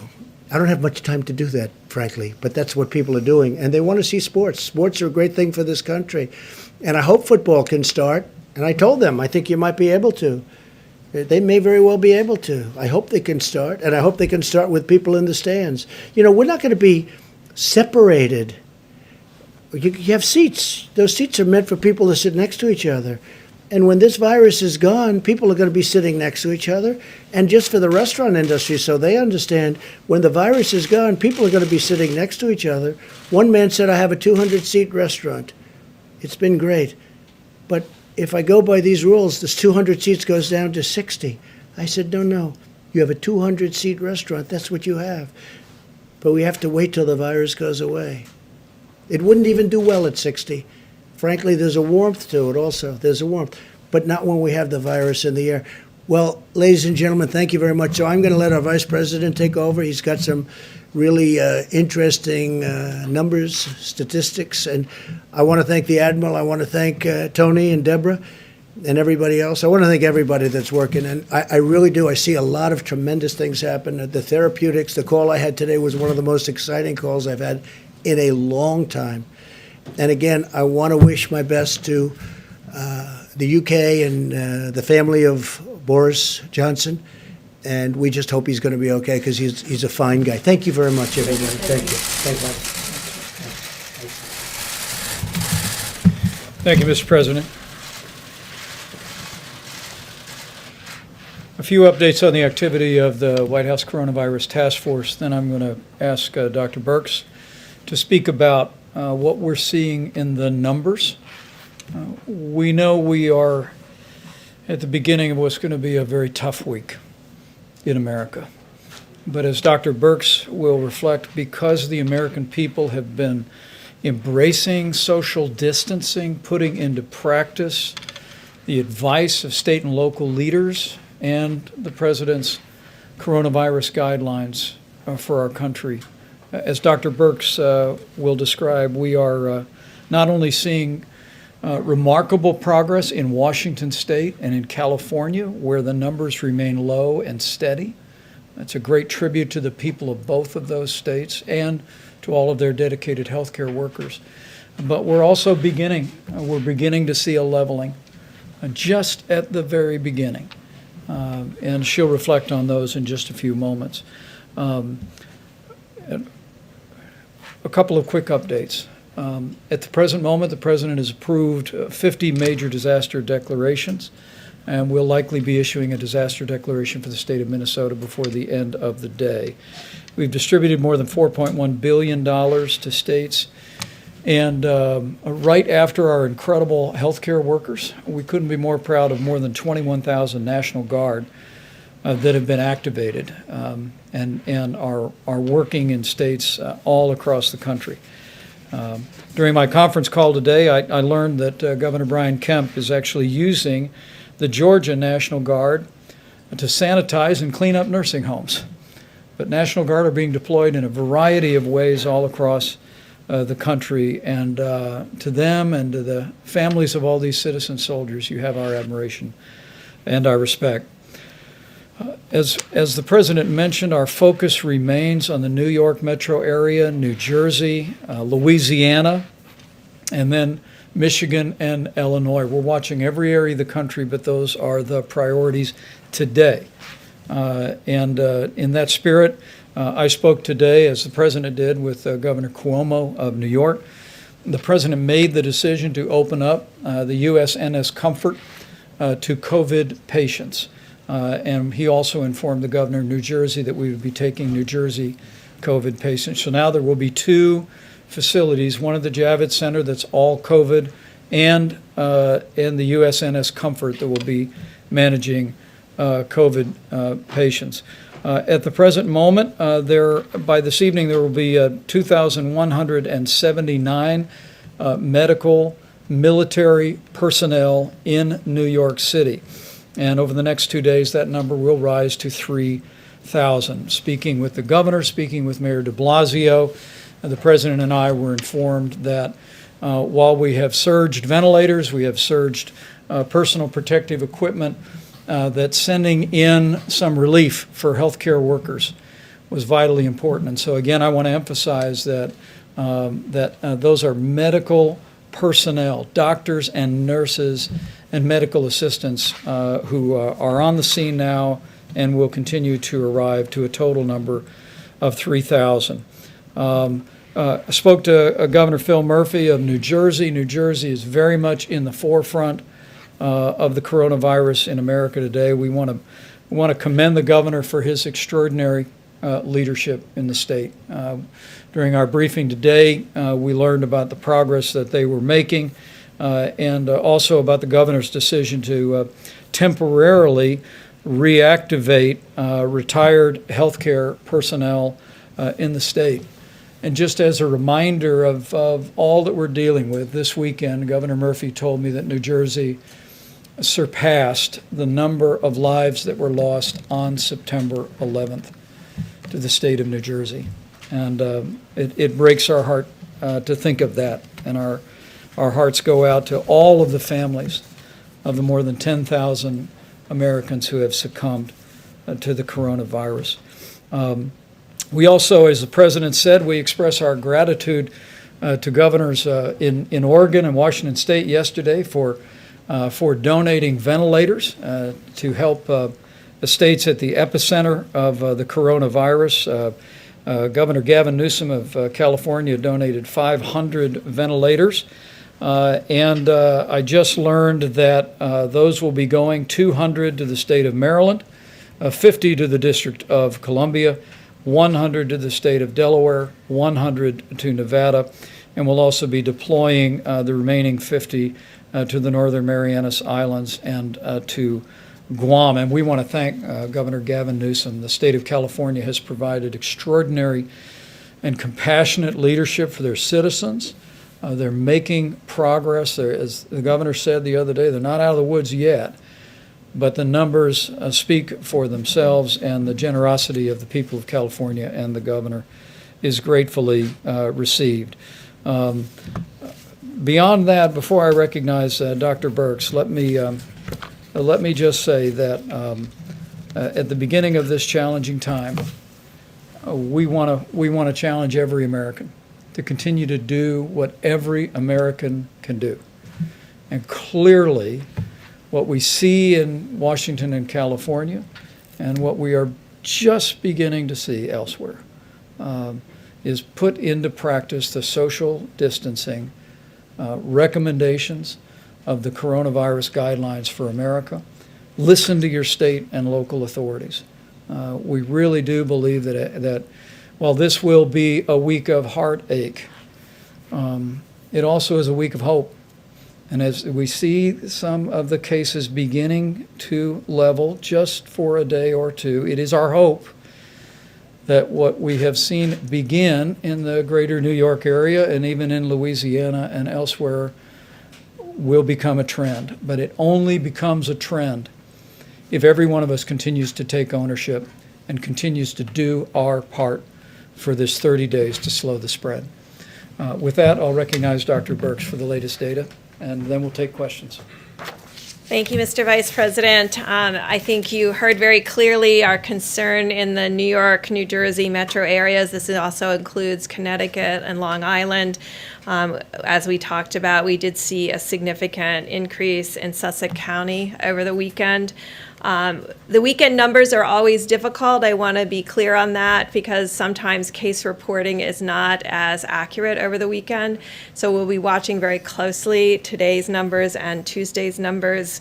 We're also very course focused on the New Orleans metro area, and that includes the 3 parishes of Jefferson, St. John's the Baptist, and New Orleans proper, and of course the Detroit area, which is Oakland and Wayne. As we mentioned before, we're continuing to track very closely out of concerns of it potentially reaching logarithmic phase in the Chicago metro area, the Boston metro area, the DC and Baltimore metro area, Indianapolis, the Denver area, and 2 regions of Pennsylvania, Philadelphia, and the Pittsburgh area, as well as Dallas and Houston in the Texas area. I had a very encouraging call because we also don't want to miss anything. Remember, I showed you a lot of states were very much under 25 and 50 cases per 100,000. There were a few standouts that we were concerned about, which was Vermont, New Hampshire, Idaho, and Montana. We had excellent calls today with their health commissioners, and they're they're on top of the situation. These were micro outbreaks that occurred due to ski events and weddings and nursing homes, and they were able to describe in critical detail the incidents and how they're tracking and tracing. So they are still doing full contact tracing through those areas, and I just want to applaud both a rural and metro problem, and I really want to applaud how many of the states that may have smaller populations are approaching this.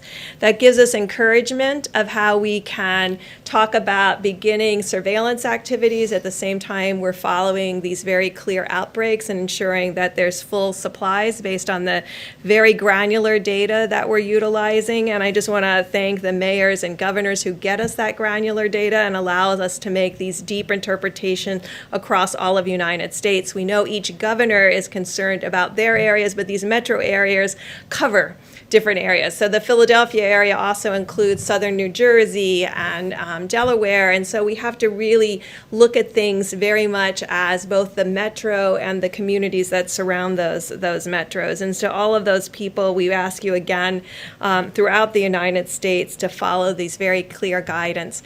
I want to just recognize both HHS, and you heard about the work that Admiral Giroir is doing, the work that Dr. Hahn and Administrator Seema Verma are doing, and also Administrator Engels in the work of HRSA to really ensure that our federally funded clinics are actively engaged in all of these aspects. But I also want to recognize the military, the medical corps, the nursing corps, and the medical subspecialty corps. These were my brothers and sisters for 29 years. It is highly unusual for the active force to be called into a domestic situation. I think that shows you how seriously we're taking this at the federal government level. In my 29 years in the military, I was never deployed domestically. So this is showing you how serious of an event we take this. If the military is deploying domestically, it is another reason for every American to be following these guidelines. Finally, CDC quietly launched a new website. It's if you go to cdc.gov and you go to COVID-19, you can find their surveillance data. This surveillance data is bringing together our influenza-like illnesses with their syndromic management databases so that you can track the respiratory disease across the United States. The states are used to using this system. It's in emergency rooms, it's in hospitals, it's in doctors' offices, and it gives you insight, and you can see very clearly influenza A peak. You can see the influenza B peak, and now you can start to see the respiratory disease from this current outbreak. These are the systems that exist within the United States that will be strengthened in order for us to do comprehensive surveillance. So I just want to assure the American people, while we're working on these outbreaks, we're also working on bringing new systems together that have a comprehensive look across the country, building on the strong work of CDC as a public health institution, so that we can work county by county, community by community, state by state, to really understand where this virus is and where it will be, but also as an early alert for us in the future. So I just want to assure the American people that as we're working on the crisis of today, we're looking to the future to ensure we have the systems in place to bring those early alert systems together while we work on the antibody testing and while we work on continuing spreading and increasing the diagnostic capabilities that you see presented here. Thank you. Thank you, Deb. And Admiral Joie spoke several times when the president was with us, so he'll be here for questions, as Deborah Birx will. But Dr. Fauci, your thoughts, and then we'll take some questions. No, actually. Okay, I just wanted to, okay, I will. It related to something I said yesterday about that somewhat paradox of everything going up at the same time that the feeding into this engine of this virus is starting to show some signs. So Governor Cuomo today reported an interesting data from New York, namely that the number of hospitalizations, the number of admissions to intensive care, and the number of requirements for intubations over the last 3 days have actually started to level off. So again, everybody who knows me knows I'm very conservative about making projections, but those are the kind of good signs that you look for. You never even begin to think about claiming victory prematurely, but that's the first thing you see when you start to see the turnaround.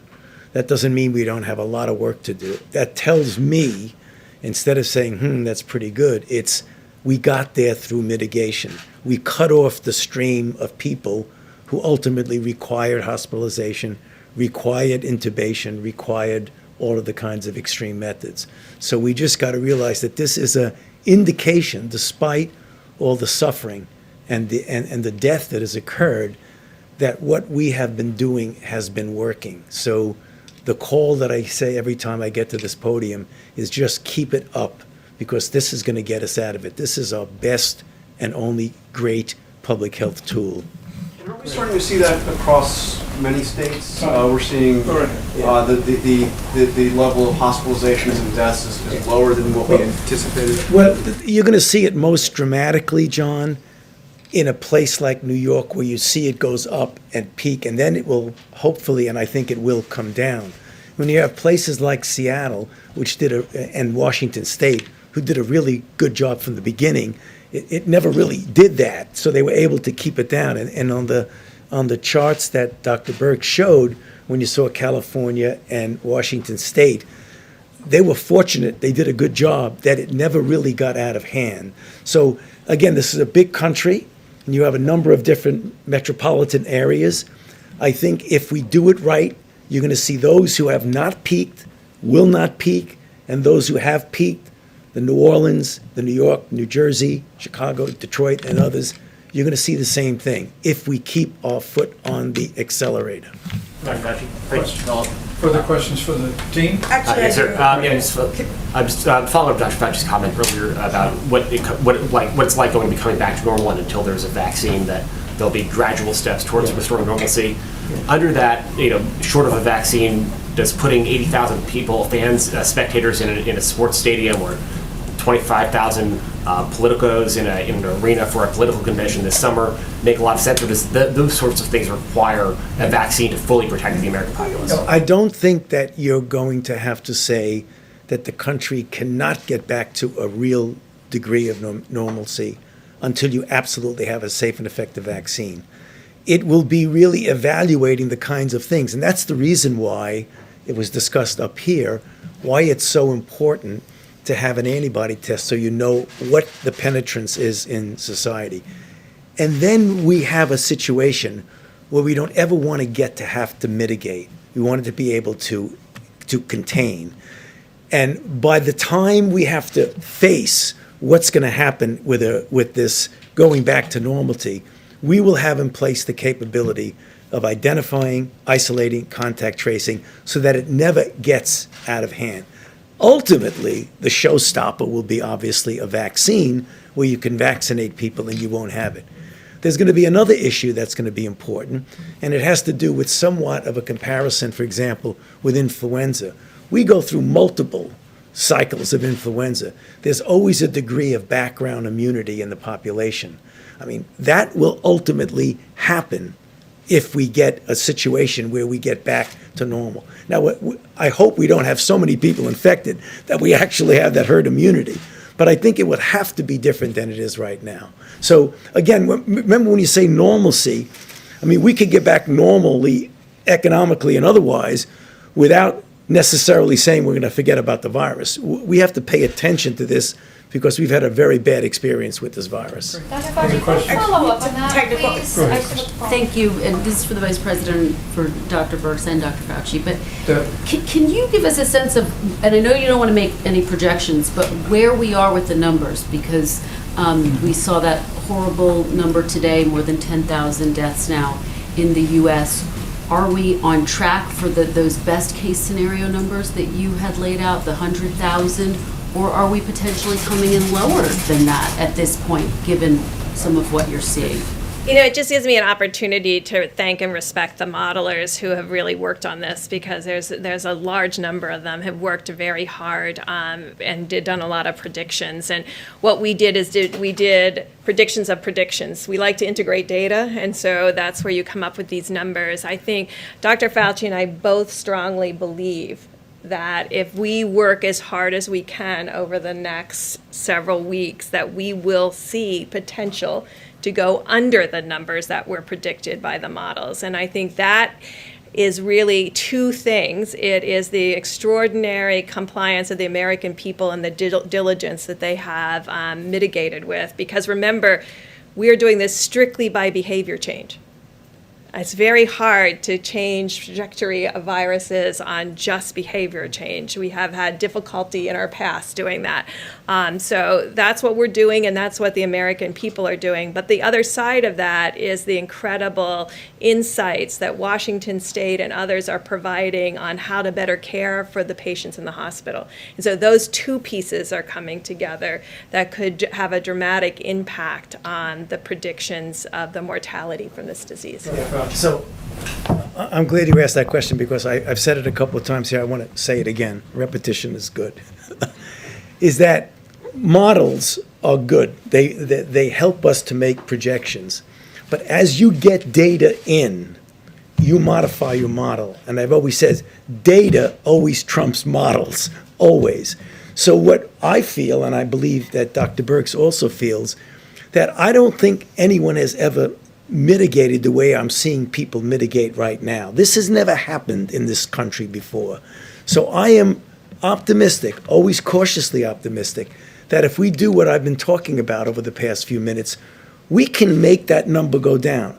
I don't accept every day that we're going to have 100 to 200,000 deaths. I think we can really bring that down, no matter what a model says, because when the data comes in, they'll start to saying, you know, maybe you are essentially overshooting the model. And I think that's where we can go. That's the reason why I like to always get up and tell the American people, it's the virus doing what the virus wants to do, and it's we as a society doing what we can do. And let me just amplify that from a layperson's perspective. And the American people are doing it. I mean, the initial data, what we've seen in California and Washington, support the fact that the American people are doing these things, which is nothing short of loving your neighbor. I mean, the truth is, the threat of serious illness for most Americans is relatively low. But the threat of serious illness for seniors with underlying health conditions or anyone with an immunodeficiency is very high. And when we see Americans putting these principles into practice the way you all have been, it really means you're considering others more important than yourself. And I have to tell you, for the president, for me, for all of us, it's deeply inspiring. We just need to continue to do it for all of these 30 days, and we'll bring that number down. How about a couple more, please? So, Mr. Vice President, when will you know, when do you think that you will know whether or not you will have to extend those 30-day guidelines, or if 30 days will be enough? Well, the experts told us that somewhere around the middle of this month would be the peak. And as we begin to see a couple of days, that might be the beginning of leveling, we're gonna watch that carefully, and we're gonna bring that information to the president. But for now, the decision is, and the request of every American is to continue to put into practice all of the President's coronavirus guidelines, 30 days to slow the spread. And for all of you in areas that have been impacted broadly by the coronavirus, listen to what your state and local authorities are asking you to do. It will protect your health, your family's health, and it will save lives. Let's do a couple more, and for our panel, if you'd like. Jeff. This is more of a personal question, but Dr. Burks, can you tell us if your granddaughter's okay? And I'd like to know too. Well, thank you. Due to the great care of my 91-year-old nurse mother and my daughter, she's down to like 100 to 99 now, but it was 3 days of 104 and 105, which is, babies can do that, but it's very scary, especially when I couldn't assure myself that she was fine. So it was just some sleepless nights for me and them as they kept our fever down. So thank you for asking. Do you have the virus? Oh, no, I'm sure it's roseola or something. They have not been out of the house. They're not allowed out of the house. They've got 2 granddaughters under 1, 2.5 almost, and one only 10 months, and my 91-year-old and 96-year-old. So no one is allowed in that house or out of that house because there's too much precious cargo inside the house. How about one more question? We'll let Thank you you, all. Mr. Vice President. For whoever wants to answer this, it's a technical question. So FEMA says that it is in the process of distributing 90% of each state's allocated supplies for the National Strategic Stockpile. And that allocation is determined based on population by the last census in each state. And the other 10%, it says, is going to frontline healthcare workers serving in the federal response efforts. So where are those healthcare workers in the federal response? And do you envision a scenario in which you could start giving states more supplies from the National Strategic Stockpile? It's a really good question. And let me say the Strategic National Stockpile, and I'm going to have Admiral Giroir speak about his piece of that, has been largely deployed. We are continuing to replenish it in part with a small portion of what's coming in from around the world. You've heard about our air bridge, now more than 50 flights that have been scheduled that are bringing millions of supplies into the United States. What we're doing is taking less than 10% of that, put it into the Strategic National Stockpile, so we have that to basically provide for states on an as-needed basis. But the other 90%, that system that I just described earlier when the President was here, is working with the 6 major medical distributors in the country to deploy those resources to New York, New Jersey, Connecticut, Louisiana, Michigan, Illinois, the exact priority that you just heard Dr. Burks describe and that the data informs. And those decisions are being made every single day. And so while if a hurricane hits Florida or tornadoes or flooding tear through the state of Indiana, we're very accustomed to FEMA coming in, drawing from the national stockpile, providing specific resources. In this case, with a nationwide effort, what President Trump directed us to do was literally marshal the resources of the full economy to be able to make sure that we can meet the needs for personal protective equipment, ventilators, and all manner of supplies. And we're doing that in a small way through the Strategic National Stockpile, but in the largest way through that control tower system that Admiral John Plavsic is running for us, that is deploying those resources and making sure they're going straight to where they need to go.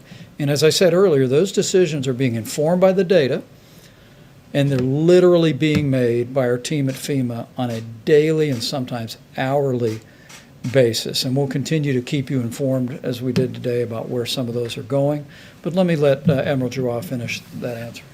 I don't really have much more to add to that. The Vice President is certainly well informed about that. And I want to assure you that all the sourcing around the world, if it's there, we're putting it in our supply chains. We're buying more. Manufacturers are stepping up to the plate. And this is going not just by percent allocation, but it's going to the exact places that need it in the quantities that they need to take care of patients.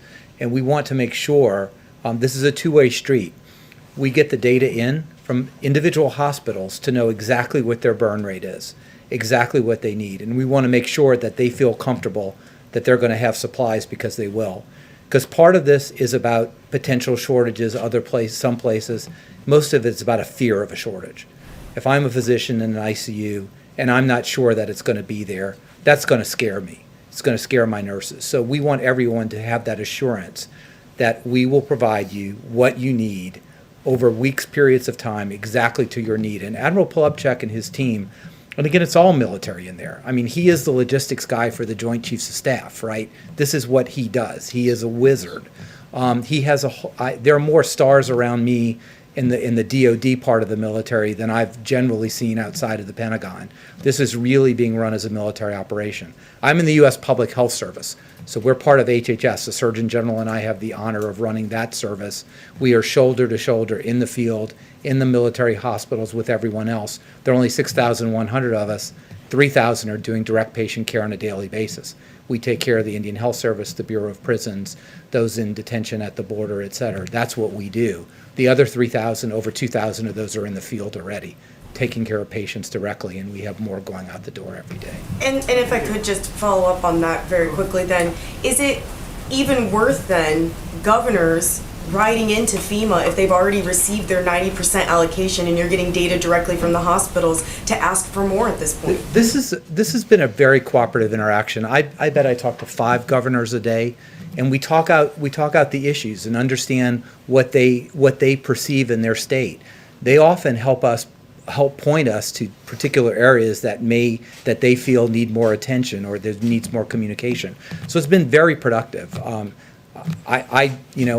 I have to look up what governor goes to what state because that's not my world, but it's been a very productive interaction. So I think all of this is necessary. I'm on almost every governor's call with the vice president. They're very meaningful, they're impactful, they're informative, they're communicative.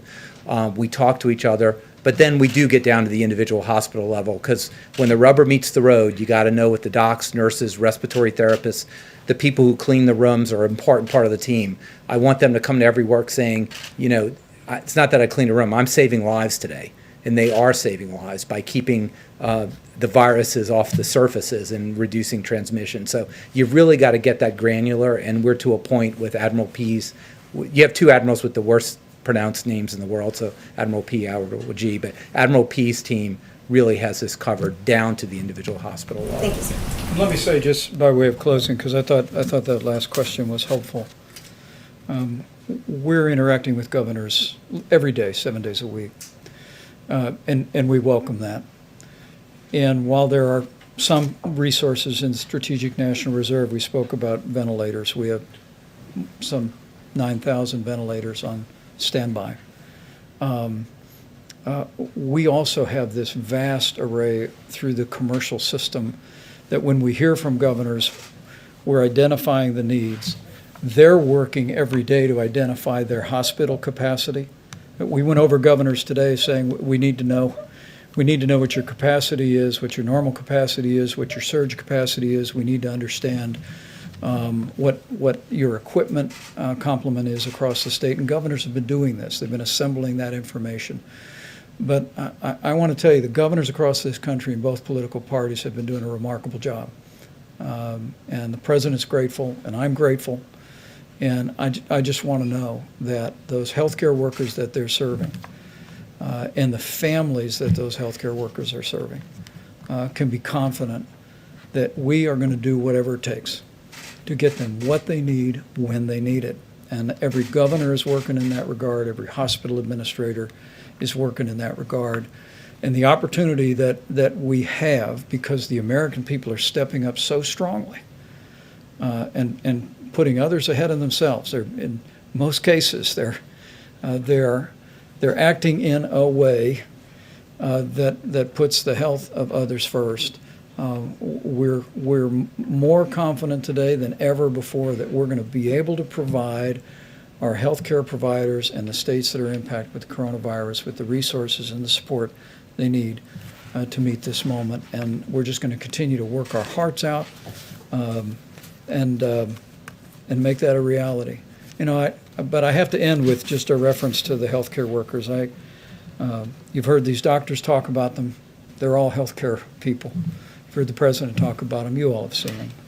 And to think what these healthcare workers, doctors and nurses and medical assistants are doing every day, it inspires us to get up early, to stay up late, to keep working, to make sure they have what they need to be able to continue to do their job courageously. And I know I speak on behalf of every American when I say how grateful we are for each and every one of you. And in this very special Holy Week, I know millions of Americans are praying for our healthcare workers. I saw a picture that I sent out last night on Twitter. It was an article about a series of cities where doctors and nurses had paused to pray for the patients and the families that they were ministering to.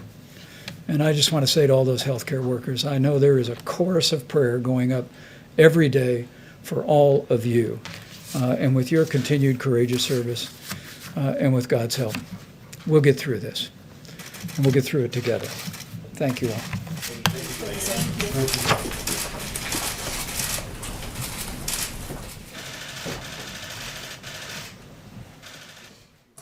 All right, folks, thank you so much for joining us and choosing us as your stream of choice. Let us know what you guys think about this press briefing. How do you guys think it went? Pretty good parts of it. If you missed any part of the press briefing with President Trump and the coronavirus task force, it should be uploaded onto the channel. So we have hour 1, where President Trump gives all the updates of what they're doing, what the task force has been up to, what new information they have regarding coronavirus here in the United States and around the world. Then it's uploaded onto the channel. Now, the second hour is where President Trump does the Q&A with reporters. So the second hour is also uploaded onto the channel. If you guys missed any part of President Trump's Q&A with the fake news, then make sure that you check it out on our website, goldenstatetimes.com. And it's also on our YouTube channel, Golden State Times. So if you guys missed it, make sure you go and check it out. Thank you so much, folks, for tuning in here at Golden State Times. If you like our coverage, make sure you subscribe and you click the notification bell. Once again, thank you so much for your support, sharing the live stream, giving it a thumbs up. And we hope to see you guys here tomorrow, bright and early, for more coverage and also another press briefing tomorrow. So stay tuned. Thank you so much. Peace.